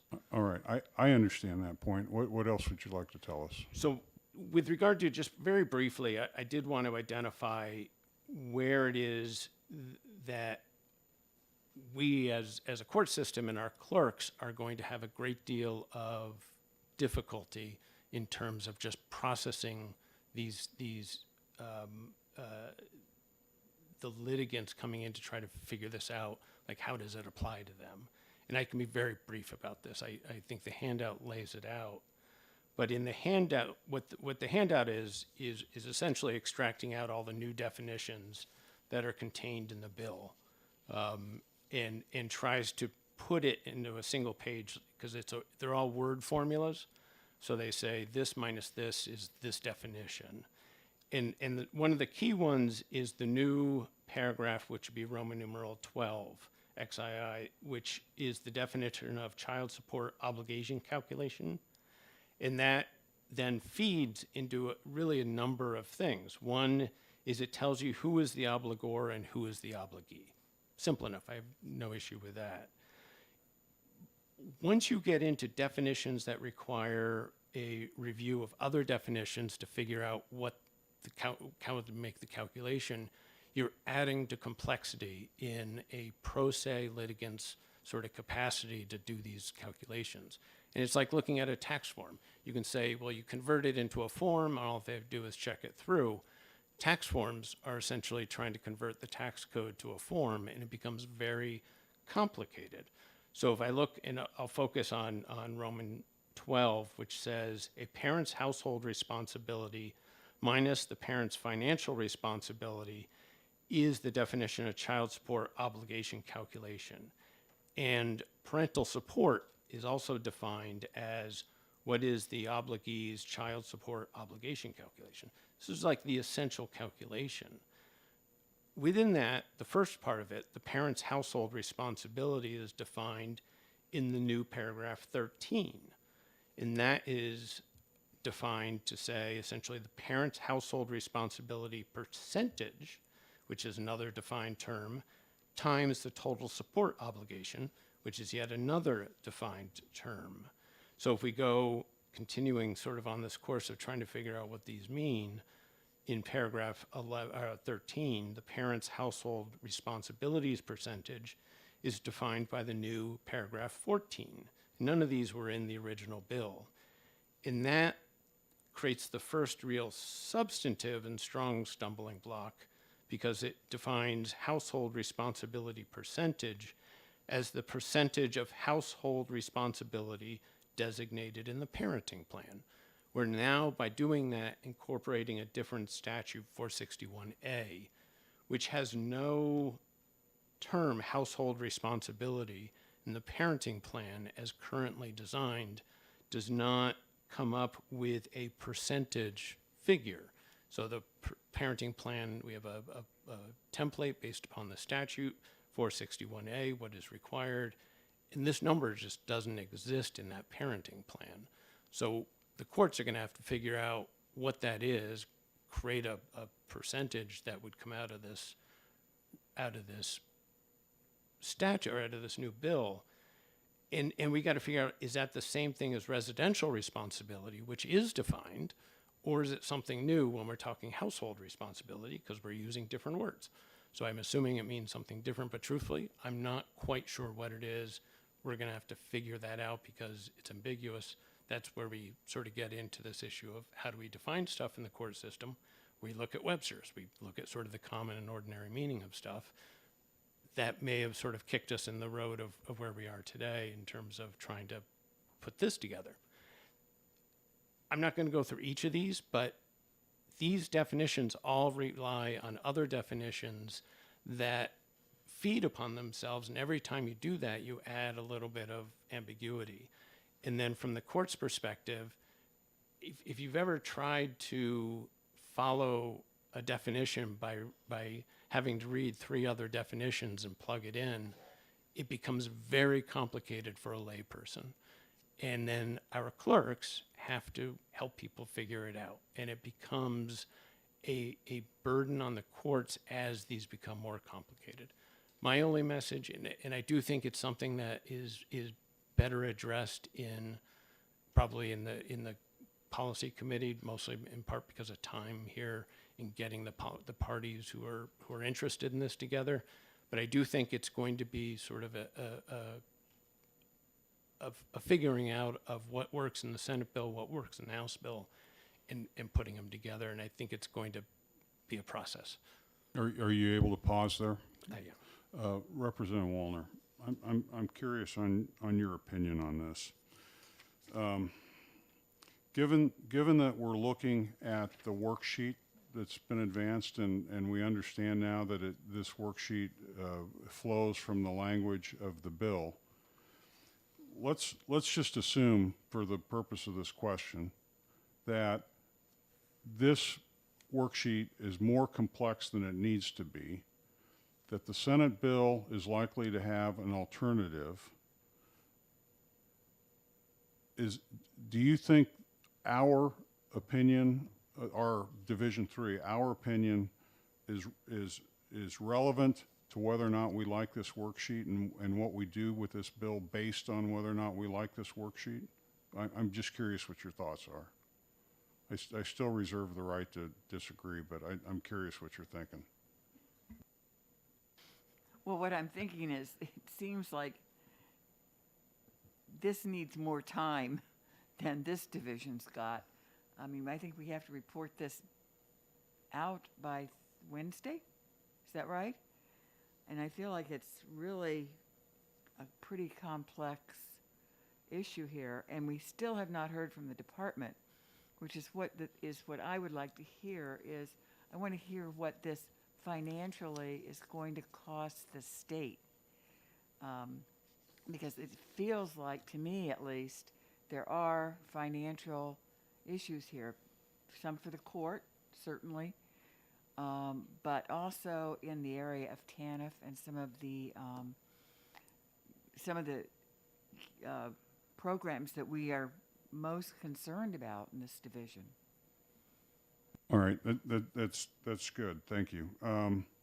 So I'm going to consider this handout, this attachment, as being pertinent to our decision, and I'm going to assume that simple is better because of all the court time that could be taken by a more complex form if it's too complex. So that gives me pause there.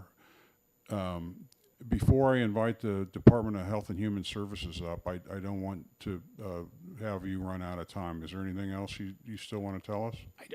I don't feel, I'm not going to go through the entire handout I just gave. Has similar issues throughout, but I will be here through the rest of the hearing, and if other questions come up, I'm happy to participate. Thank you, Mr. Head. Thank you. Is there somebody from the department here to speak? Hi. Yeah, oh, wait a second. Did you have a question for Mr. Head? It's more of sort of an observation, but I'll put it in the form of a question because I genuinely don't know the answer to this. But Mr. Head, in my experience in Vermont a very long time ago, when this allocation was made, so you're adjusting not only based on the amount that each parent earns, but the amount of time each child spends with each parent. My question is there somewhere in the statute a definition of what's going to be counted in terms of how much time? Because in Vermont, what happened back sometime in the late Stone Age was that the litigation turned on, gee, is it fair to count only where the kid sleeps, or is it more important to look at the quality of the time spent with each parent and who's actually spending the money as opposed to providing a bed at night? And might those questions lead to more court time being needed as we go through the rolling calculations, because each family's actual situation is different from most other families? And might that be a source of more court time, more court clerk time, more judge time rather than less? So thank you for the question, and it does refresh my memory because it's a point I meant to make before when I was talking about Section 7. One of the things I think this has maybe competing more and less court time issues, which is one, I do think, and part of the reason that the fiscal note reflects what it does and would remain the same is, in part, you shift litigation from child support calculations to parenting time. So essentially, you're shifting the litigation from this statute, which is 458C, to the statute dealing with parenting time, which is 461A. And so essentially,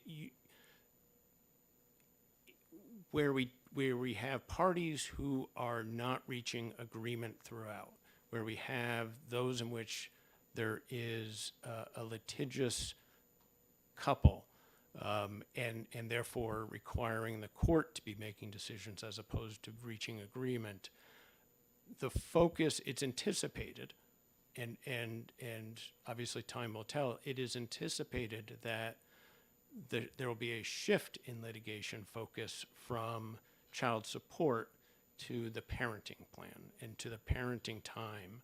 That's true of any of these bills, but once child support is more closely tied to parenting time, that's where the litigation is going to occur because it has a direct impact on child support and the financial side of it. So whether or not it's a wash or not, or whether or not there's more litigation, I don't know. But it would definitely be, not definitely, I'm sorry, we assume there will be a shift in the litigation towards the parenting plan. And so really having that, as was said before, that's determined earlier in the process, and in the litigation would occur in that context. Do you have a follow-up? Okay. That was good, thank you. All right, so in my mind's eye, what would be the perfect test of simplicity? Mr. Head, I'm sorry, this was for you. That the best test for simplicity would be if we took a couple that's in dispute over the amount of child support they each have to pay to the other. It would be great if this worksheet was so simple, that the law was so simple that you could take two high school graduates, have them each independently, when they know enough of the court's decision, could sit down and fill this out and share it with each other, and then they'd basically be the same number.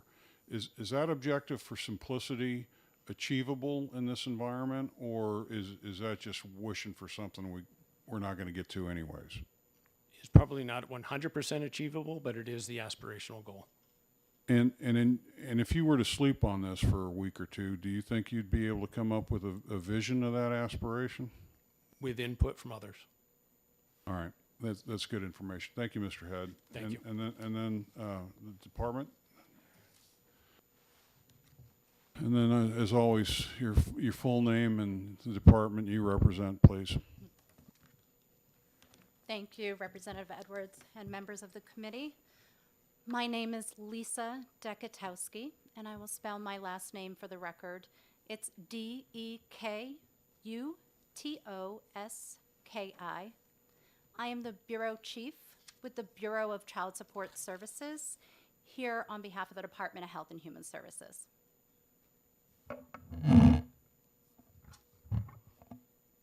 Still good morning. I'm Susan Brisson. I'm the Chief Staff Attorney for the Department of Health and Human Services, and Brisson is Brisson.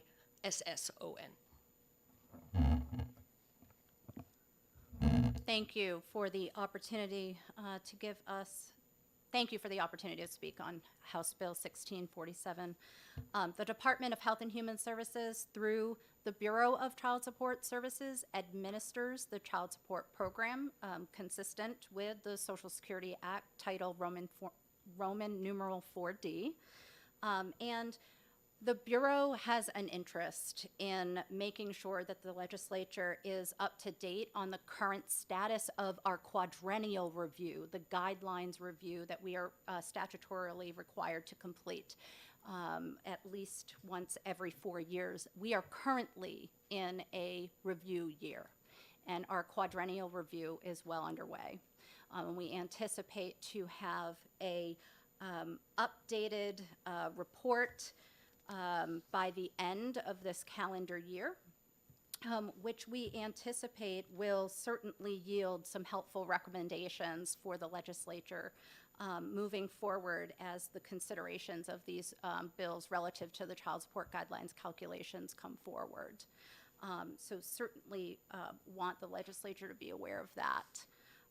Additionally, as mentioned from prior testimony, in terms of the fiscal impacts of this bill that the department potentially foresees, certainly in the event that the self-support reserve is increased, that threshold is what we use for the standard of minimal support orders. So there is the potential, and certainly an indeterminable amount, that we may see an increase in such minimum orders, which we could assume may have a corresponding increase in families and children requiring either additional or new public assistance from the state or its other financial assistance programs. And certainly we in the event that the bill is passed, we might even see some indeterminable costs to, if the child support guidelines are changed, there may be some costs associated with changing our child support guidelines worksheets and our online calculator, things from a technology standpoint that we would have to address and adopt. So let me pause you for a second. I'm just curious about this new population that would go from the current reserve number to the prospective reserve number from 14 something to 15 something. If they were just to go from the minimum to the next minimum, how much more would each of those instances cost the state? I know that overall this is an indeterminable problem, but I'm just wondering if you just take it down to the micro analysis of one case, if we've got a number to throw at it so we have a point of reference. Well, what I could say, I can't speak to what the potential costs would be. Certainly that would be unknown for us. But what I can say that currently within the Bureau of Child Support Services, the orders and the families in which we serve both, we're a third-party neutral program. We serve both parties, persons who are responsible to pay and those who are responsible to receive. The current minimum orders for support in our current caseload is roughly about an 8%. So I have to play this back to make sure I'm hearing you. So currently, 8% of the total population that would be affected by this law, 8% are now bouncing up against the maximum reserve level, that they're within the maximum reserve level now, 8%. Is that what that 8% number reflects? I'm sorry, let me clarify. The Bureau of Child Support Services collects and enforces orders that we are enforcing. Currently, 8% of our caseload of orders that we collect and enforce on. That doesn't include orders that are represented outside of our authority. Our current caseload consists of about 8% of those cases. All right, I'll just admit I don't understand, but as long as the rest of the committee does, I'm willing to move on. I think I can clarify. The first thing to know is that not every child support order is enforceable through the department. So there are plenty of people who have child support. So we don't have obviously any data about orders that we don't enforce. In our caseload, which over 30,000 cases, 8% of them are currently at the $50 a month minimum. So that means that in those cases, the parties with the children, as opposed to the party who's paying child support, would be more at risk at needing public assistance because of the low amount of child support. So that 8% would maybe move to 9% or some incremental change. It could. The other thing to remember is that the 8% number right now does include the obligors that we have that are in prison. And most of them have a minimum child support order of $50 a month. So they're into slightly different category. But Okay, so now I think I'm still wanting to know an answer to a question you may not be prepared for, and that is, let's say it goes from 8% to 9%. That incremental 1 percentage point, how much would a case or that whole 1%, how much more would that add to the state spending? I'm not sure it's possible to know that because it's dependent. The number that deals with the self-support reserve is all based on the obligor's income. We would need to know what the obligee's income is as well to be able to figure out if then the family of the obligee would then be in the need for public assistance. I can point out that under the current child support formula, the one that we're living under right now, that for one child, an obligor who makes $15,000 a year or less is supposed to pay 25.6% of child support for their child.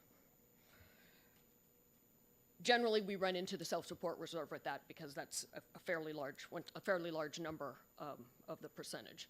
But as you incrementally increase the obligor's income, you creep away from the self-support reserve, and then the minute the obligor is making more than the self-support reserve, then the percentages in the child support formula come into play.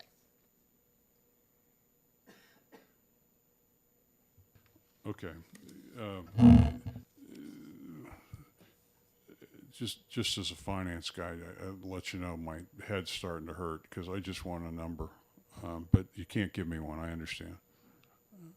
Do you have other information you want to share with us? No, that's it, Representative Edwards, unless there's questions that we could answer. Representative Wallner has a question. So when I'm thinking about this, I'm thinking about the lower income side of the family member that had the lower income. Doesn't this have the potential to push a lot of those folks into needing state support through the TANF program or food stamps?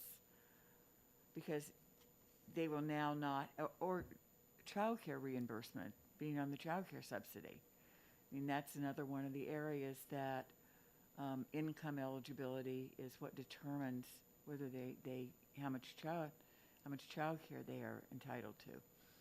So doesn't this have a potential in all of those areas of causing the state to incur more cost? Thank you for the question. Again, I think the department's stance is that certainly that the costs are indeterminable, and naturally, if you're increasing the self-support reserve, which is increasing the amount of minimal support orders, there may be the potential for the impact on families needing additional supports, whether that's through additional programs that the state can provide. Certainly, I am not able to speak to the income eligibility requirements of the TANF programs or the child care programs that you spoke of, but certainly the Bureau of Child Support Services would take the position that there may be a potential impact of families needing more assistance, yes. Can I follow up? Has the department done any analysis with the TANF department or the child care department or the food stamp? Has there been any analysis of how this might affect the caseload and the amount of funding that would need to make this work? As a member, as a bureau of the member of the Division of Economic and Housing Stability, which consists of the multiple programs that you've spoken to, it's certainly something, we haven't taken a proactive approach to evaluate and assess the analysis. As you had referenced here, we are, the Bureau of Child Support Services is looking towards the new quadrennial review that will be conducted this year to provide us with the information that we need that will thus be presented to all of you to assist in looking at a current economic analysis and the cost of living of children today with more current and updated information that may be able to assist in creating a, ultimately a fair and appropriate child support guidelines. Thank you. No, that's okay. Okay, so after listening to this, is it close enough for government work for me to think of this bill in two big things? One, we're changing the reserve numbers that are important to the calculation.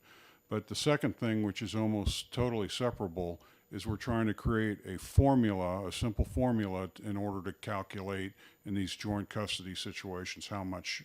Is it fair to think of these in two big chunks? Yes. Okay, all right. Are there any other questions? Representative Weber? I think I have one more because I'm trying to play out how the calculations work and what the net effect might be. But in addition to the concern expressed by Representative Wallner about the people at the very low end of the scale, will this not have an effect that might be significant for TANF or other state programs when we have an obligor who has a relatively high income and the kids are with a relatively lower income parent who might, by the reduction in the amount that they're getting from the obligor, be forced into needing extra supports, whether they be child care or housing subsidies or other things? Is that a potential issue that we ought to keep in the back of our minds? Certainly, yes.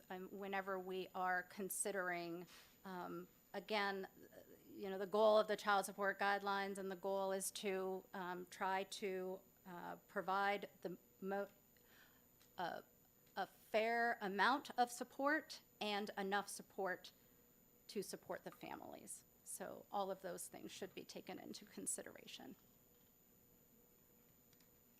Follow-up? No? Okay. So I'm trying to focus now just on the first component, which is the reserve amount. If we wanted, because it's simple and we only want to deal with one variable, if we wanted to freeze the 14,812 and keep it at that and not go to 15,456, we can't really do that by changing this bill in a simple way. That we'd have to go back to this 2021 FPL or something to make an adjustment in that. So the federal poverty level is set by the Federal Department of Health and Human Services. And that is set every April 1st. So a new self-support reserve amount would be set for 2022, this coming April. In terms of whether to increase, as you recommend or suggest, you know, I really don't know that the department really can speak to one or the other, certainly, but would be willing to assist with anybody in the development of, you know, language or insight for future if need be. All right, to be clear, I wasn't suggesting it. I was floating the question as a brainstorming opportunity to help me understand the connection between all of these different laws. This is a new area. We normally don't get into this area. Certainly. It sounds to me, though, after hearing you, what you may have just educated me on is that this change from 14.8 to 15.4 is basically on autopilot, because we're just following the federal law and we're updating it. This change in reserve is not based on this law. It's just another factor that's going on in parallel. Correct. The self-support Okay. reserve is defined in the statute currently as 115% of the federal self-support reserve. The original version of the bill upped it to 120, and then the amendment upped it to 150.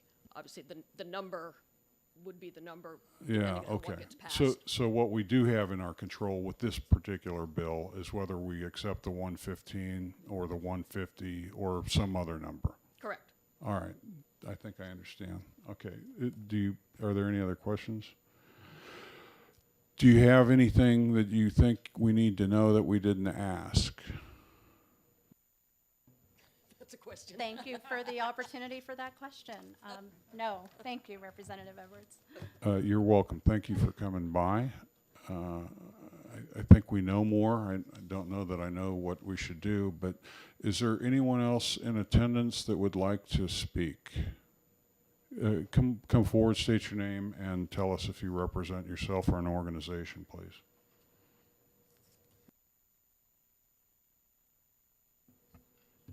Hi, I'm Kevin Watton. I'm just a parent of 3 girls representing myself.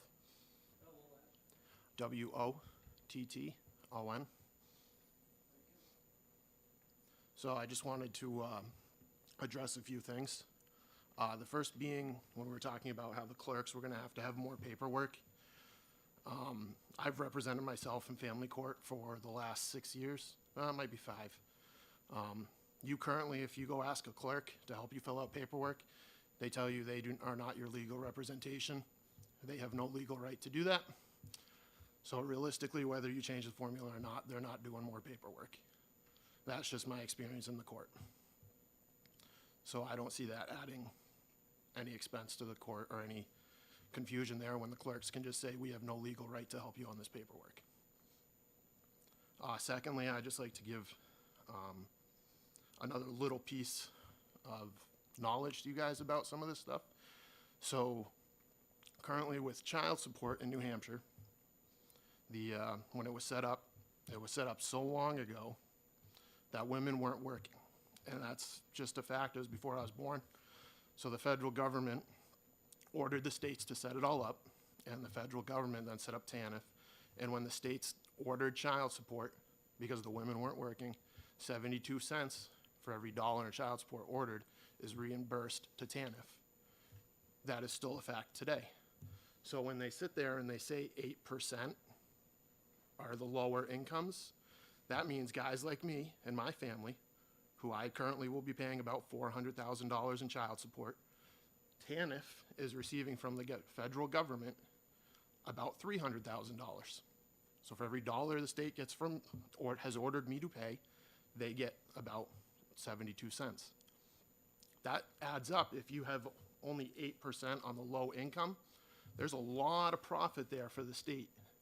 And I just want to point that out because I find it very frustrating when people sit there and say, oh, and I know it's not all of you guys, but when my kids and my child support are being used to balance the state budget for TANF, and my family doesn't benefit from that, And I do know that there are kids that need it, but when it becomes a political thing that's used against me in the family courts and the current laws, I find it very frustrating, very unfair, and personally just unconstitutional.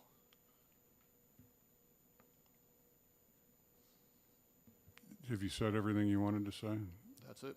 Okay, I have a question for you if you'll entertain one. Yep.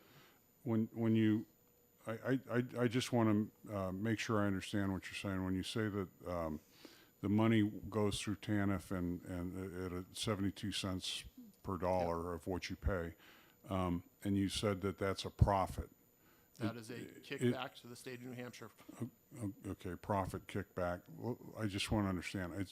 It's my belief that that money that goes back stays within the TANF funding and is used to support TANF payments, that it isn't retained to increase our state surplus, but it is used to increase the amount of resources available for TANF payments. Do you know which way that works? I did go meet with the department at one point, and they, as far as I know, it does stay in the TANF department. They wouldn't give us a breakdown as to where they spent that money. All right. A question by Representative Weiler. So you pay money to the state.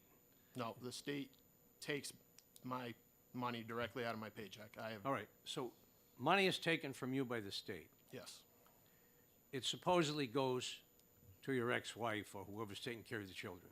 yes. You don't think she's getting the whole amount that was taken from your pay? No, she does get the whole amount. She gets the whole amount, and I think they charge like $25 a year for maintaining our account. But what they don't talk about in their department is that for every dollar they order, they get a 72 cents kickback from the federal government. That's money that comes into New Hampshire's TANF program based on that. So when they sit here and they're worried about raising the self-reserve $10 a week, they don't talk about how guys like me who pay $400,000 in child support are getting them a $300,000 kickback. Are you saying $400,000? What number are you using? I have been ordered to pay about $400,000 in child support over the course of my. Oh, life. total. You're talking about total I'm over talking the about lifetime of the yeah, children. Okay, Over the I now lifetime. understand that money. I was going to congratulate you on your career and ask if you were Oh, hiring. no, yeah, no, that's not weekly, no. Okay, thank you. Thank you for enlightening us. So I just wanted to make you guys aware of that, because it doesn't get talked about very often. I appreciate it. Are there any other questions? I would just like to hear the Health and Human Service folks maybe respond to that with how that works with the federal money.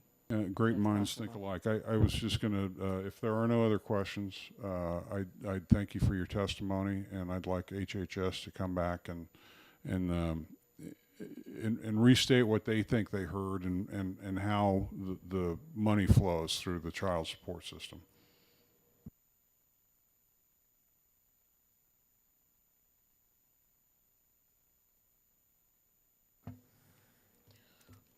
When somebody is on TANF through the state of New Hampshire, they assign their right to child support to the state.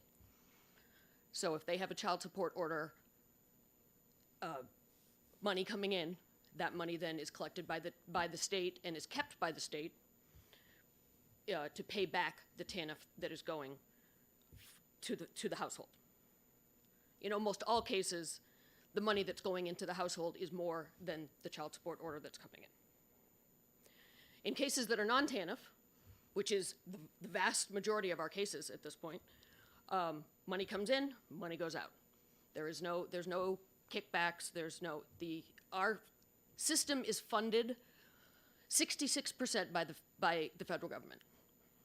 So we submit to them a very detailed list of expenses, and they reimburse us 66%. In a TANF case, when the money is paid back, if there are arrears, some of that money goes back to the federal government because they paid for 66% of it, so we give them 66% of it back. There are some incentive funds that we earn for the certain number of getting enough paternity cases done, order establishment, getting payments on towards arrears, but none of it is based on if we get a higher child support number in a particular case, which leaves us to be able to ask the court to establish reasonable court orders because the numbers are based on what is happening in that individual family. So to stick the finger on the issue, is there a scenario where the department collects from parents to feed the system that then goes out the other door? Is there a scenario in which the department profits or retains a surplus as a result of that managing that transaction? No, there isn't. There's in cases that have never been on TANF, the obligee is charged $35 per year for all the costs, but there are no other expenses that are charged. Okay, so like in civil asset forfeiture, there's sometimes an argument that there's a policing for profit incentive to go do that. There's no sort of child care for profit incentive going on in your system. No, sir. And All if in the very rare case where the amount of child support coming in is close to the amount of the TANF, if the child support's going to be more than the TANF, the person on TANF is going to go off TANF and get the child support, the bigger amount. Thank you. Are there questions? No, I think that cleared that up for me. All right. Thank you. Is there anyone else? Mr. DeJoy, did you have anything you wanted to share with us? All right. I think what I'd like to do at this point is before we take any further action as a committee, I would like to recess until 12:30, which is just in 6-7 minutes. And this is just for caucuses, because I want to just check with people to figure out what we may want to do with this. We are now in recess until 12:30.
Okay, so it being 12:30, I'm going to call us out of recess.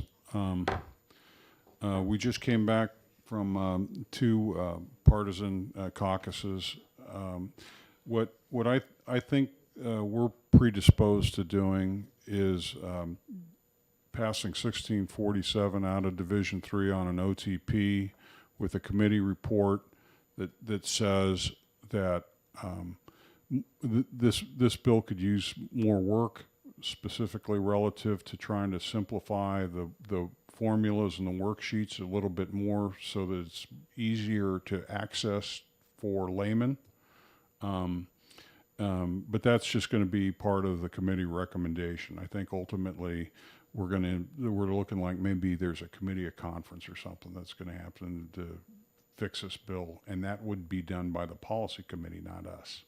So that's where I think we're at. Do you want to share with us your thoughts before we do a vote? Well, I don't really have enough information at this point. Financial information. I mean, I'm on the finance committee, and I want to know what is the potential cost here to the state? How much will the caseload increase? I mean, we will potentially have more TANF payout. We'll potentially have more. I'm fairly sure that there will be more child care costs by the state, food stamps, housing. I think, and we didn't get any of that information today. No one came to talk about those parts.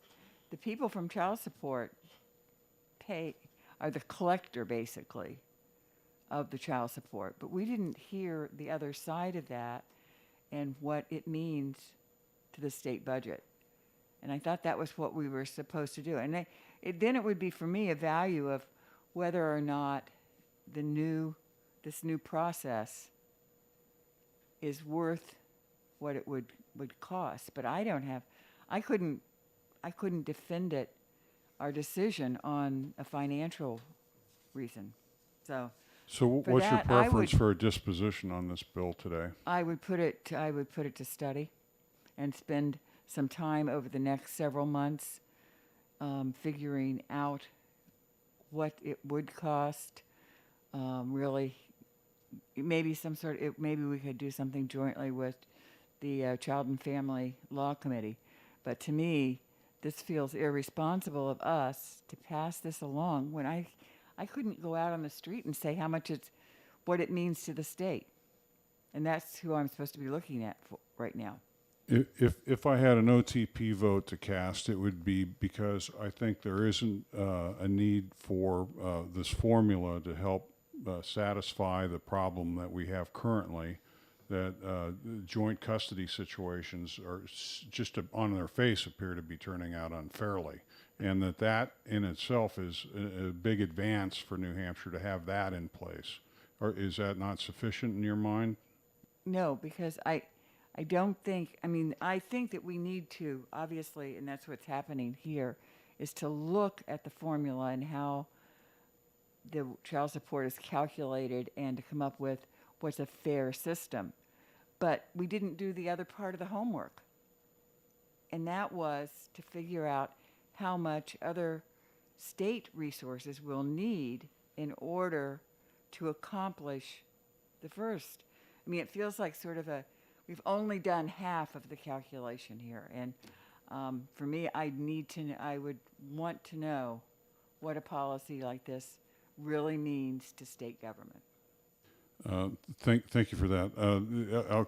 Just a second, Representative Weiler. I want to ask Mr. Ripple and maybe the department, are we asking for numbers that are attainable with more analysis, or are we really sort of stuck in the indeterminable world here?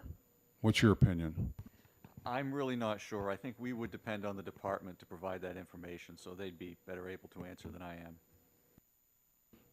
Anyone from the department want to say that whether or not you think you could actually produce us some analysis so that we understand what the state costs are?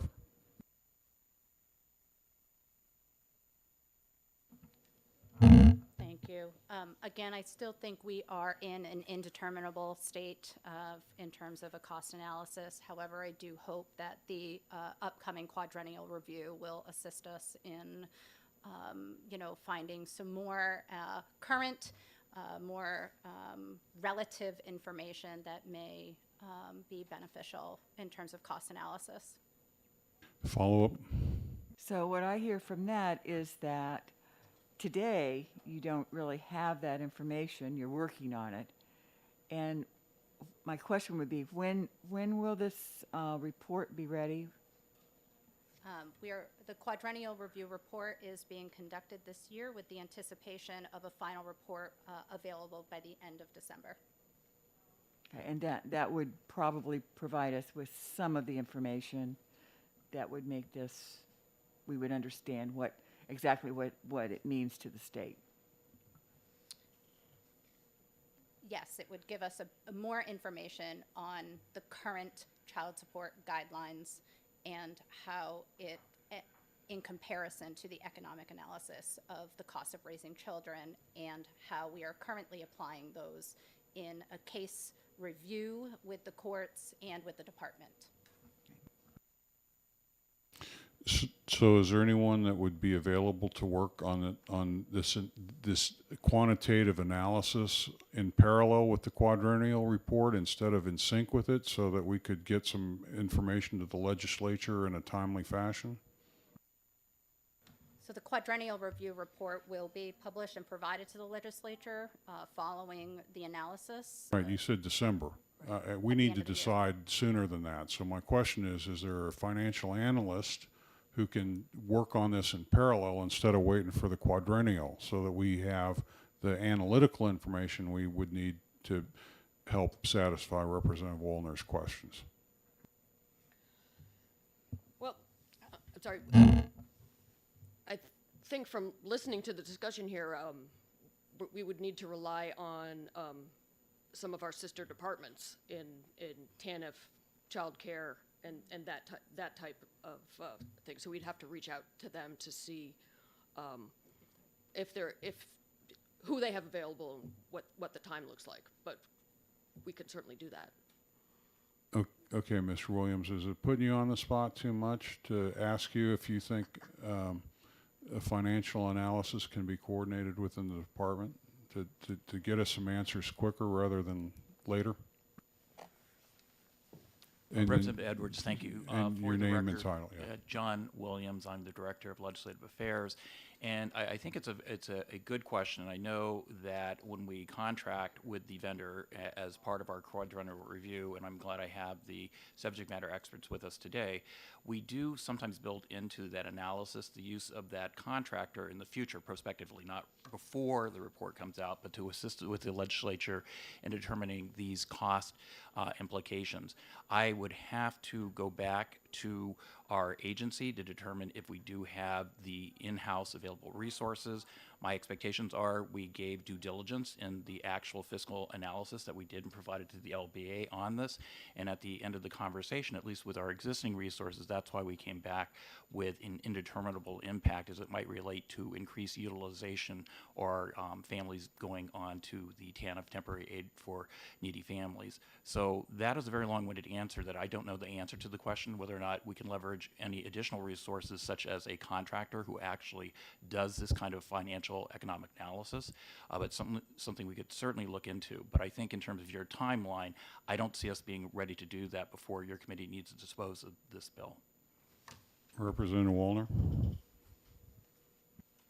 I suggest we retain this bill for study and come back out with something in January. Okay, so play that out in my head for me.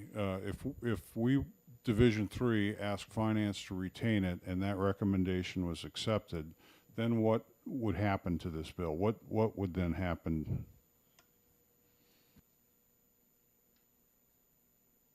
Well, I think that what we should do would be to study the bill for the, period from now to, or May or June until November, when we'd probably be asked to give some sort of a report on whether this bill should go forth in legislation in January. I think it would give us the time we need to get some more accurate numbers from the department, hear more from, there are other groups who work on child support and that they are not here today. And I think there's a lot more information we need to gather before we send this out. And maybe we do something jointly with the Child and Family Law Committee, some sort of a study that was joint. I think that would be possible. So that's what I would do, but. Okay, I understand the intellectual argument. I'm just itching to give the tools to the judiciary to calculate a formula for just joint custody. If we could just amend it so that that's all that we passed, I'd see moving on that. Representative Weiler, what are your thoughts, sir? We really need data. We won't have it till the end of this calendar year. This session will be over. It would take new bills by people with more expertise than us, and they would have to take some time to study what happened from the quadrennial review. So there's nothing we can do with this bill practically right now. Nobody's willing to move it on, then kill it in interim study. If that's what you want. That's what's going to happen to it. So if you were to make a motion, what would it sound like? Interim study. Representative Wallner, how do you react? I think that sounds like a reasonable suggestion. And I mean, I would personally spend the time studying it. I mean, I know sometimes things get into interim study and they don't get the attention they need, but I would commit to doing that. So all that's good. The one reason why I'm not afraid of an interim study is if we're the one that's holding it, we can control it. But also knowing that the Senate version is making its way through, it's not like this is the only cowboy standing. We've got the cavalry coming over the hill. So, okay, I understand. So. Anyone from the department or you, Mr. Head, do you have any, oh my God, don't do that kind of comments for us? Because I think we're cruising towards an interim study recommendation. With regard to your last comment, I do believe because we have these two bills that are, it would be helpful if we dealt with them all at the same time. So to the extent the interim study would keep us from doing this in two separate forms, I think that's helpful. I do think the policy issues are important, so if there's a way of incorporating children and family law into that retained or that interim study status, I think that would be helpful. But I think it's if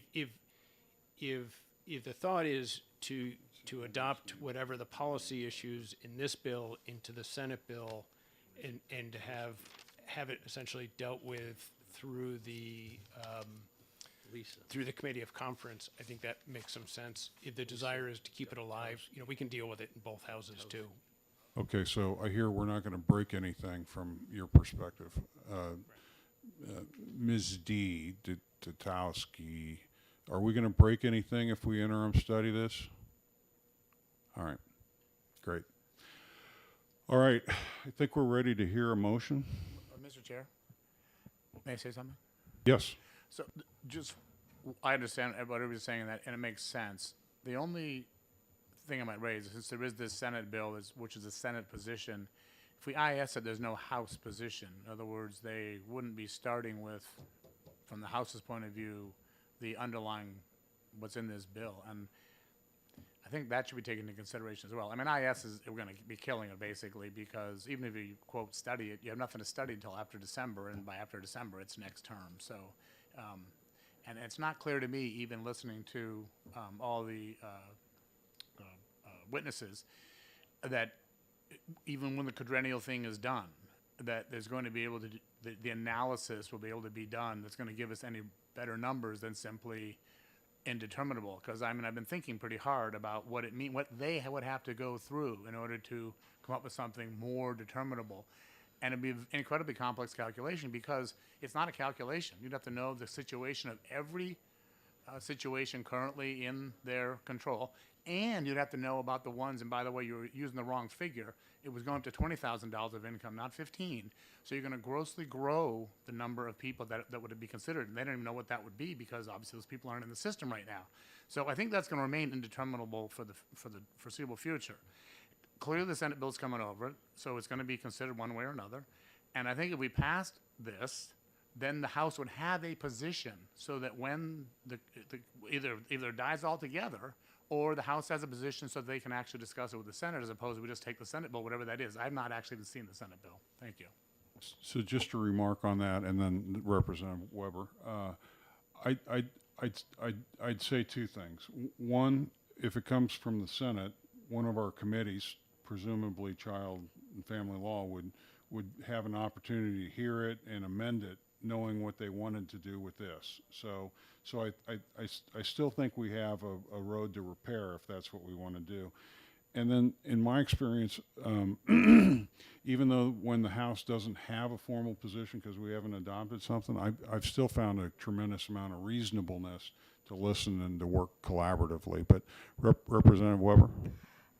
I was just going to add to that and say, because I've never sat on a second committee, I don't know the answer to this, but the House has already adopted the policy in this by passing the bill out of the policy committee. So it seems to me that there is a fairly good argument that, you know, that the House did establish a position that they thought the policy was good, and that what the Finance Committee is doing is establishing that we're not sure what the policy is going to do to the various issues that it impacts in the state budget, but that the underlying policy is, as far as I can see, the policy of the House. Thank you.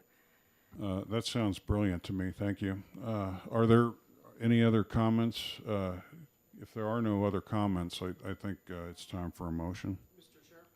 Where am I hearing that? Yes. Come on up to the mic, please.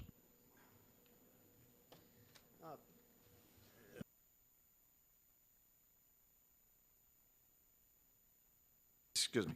Thank you. This has been indeterminable and sent for interim study for the last 3 years. We went through HB 161, HB 228. This topic, and I've studied it because I live it every day, has been kicked down the road several times already since 2016. This will be the 5th iteration of this bill. The 431 bill, as was noted, is actually quite in opposition to this, what the language of this bill is. This bill is the culmination of all the studies. It is the culmination of all the research that's been done. It's been heavily researched. The impact, which is indeterminable by the, as was stated again, by the Department of Health and Human Services, it's indeterminable because of that number, which was stated as 8% of people that may receive some funds or assistance, that this is a matching. And then the court costs, we addressed that already. This was going to be, you know, the new amended version will be up 3 years. So you're already seeing a net reduction in cost to the state. And that's very clear. And to pass this one more time down the road is another year. And then this will never come to terms. The effort, I think, as was mentioned, is to get SB 431 together with this and come to have, hopefully they have some offspring that is amenable to everybody. But to send this out for interim study again is catastrophic. What we do know is determinable is, and we've all heard it stated, and it was just the last time I'll say it, currently the higher earning parent is in an indigent state.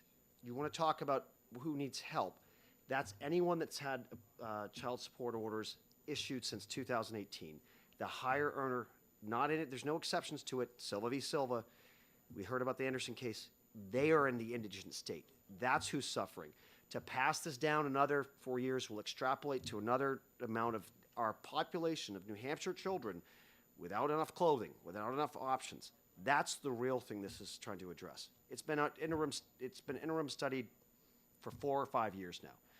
You heard the research, so thank you. All right, so to clarify my thinking on the timing, I don't think we're going to end this term without the legislature handing the governor something to sign. I'm thinking more of a, a relay race where we're waiting for the person behind us to come up and hand us the baton so that we can wrap it up and resolve it. My objective would be to get the legislature to agree on this, because I think the compelling argument is we need to handle the joint custody situation with the formula. Yes. That's what I think we have to do. Okay, so if we do interim study this bill, that doesn't mean we're postponing legislative action on the idea until January. We're just waiting to get these things married up so that we can do something Yes, better. but a marriage is of two people, of equals, and to have one bill not go to interim study, the purpose of those executive sessions in marrying the two, SB 431 and HB 1647, is to have that offspring come out, but by having 1647 completely wiped off the table is catastrophic. All right, I hear you. I do hear you. Because All there's right. equal parts to this, both the legislature and that, but that is kind of the interim study. That will be the purpose of it, having two parties come together to come to terms. All right, thank rather you for than your one. input. Thank you very much. He's made me think that ought to pass is the way to go, just so we get it out of our hands, get a position established, and get to look at what happens when we. So I'm just waiting with Senate. for a motion. I move on to pass.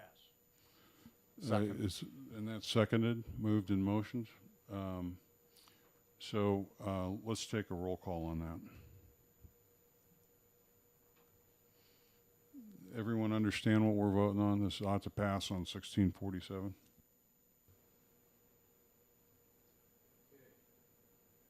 We don't also have an amendment on this, just ought to pass. Okay. House Bill 1647. The motion is ought to pass. Representative Erf. Yes. Representative Weiler votes yes. Representative Bean. Yes. Representative Wallner. No. Representative Weber. No. Representative Woods. No. Chairman Edwards. Yes. 4-3. Thank you. So we should draft a blurb on that. Who wants to draft that blurb? I'll work on it. Thank you, Representative Weiler. Okay, so that nearly concludes our business for the day. I just want to come back to one point about finance looking at policy issues. Representative Wallner, when we talked about HB 1642 relative to lead testing, we accepted the Wallner amendment to it, and the Wallner amendment reads to me as though this is all pure policy and not financial, and so I was perfectly comfortable accepting it because I think it improved the intent of the policy people and wasn't fighting them, it was just clarifying. Would you please state your rationale on what we did and why we did that? Well, we ended up, I thought the bill was inexpedient. So in the end, I mean, yeah, we got rid of it. The reason I thought it was because, I mean, it maybe had no financial impact on the state itself, but actually there were financial impacts on families for sure, if they would lose their child care, Yeah. because they wouldn't be able to work. Okay, so it was an indirect cost to the state Yeah. and reduced employment Right. or something. Yeah. All right. Yeah. All right. So, so with that, I think we're wrapped up. And so I will at 12:40 or 54 close this hearing. Thank you.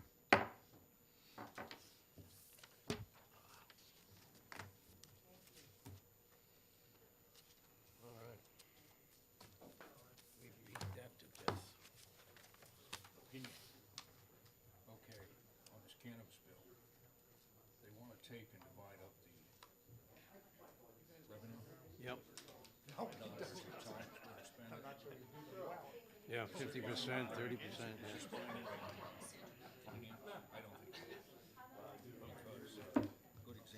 Well, they're doing it over in Ways and Means.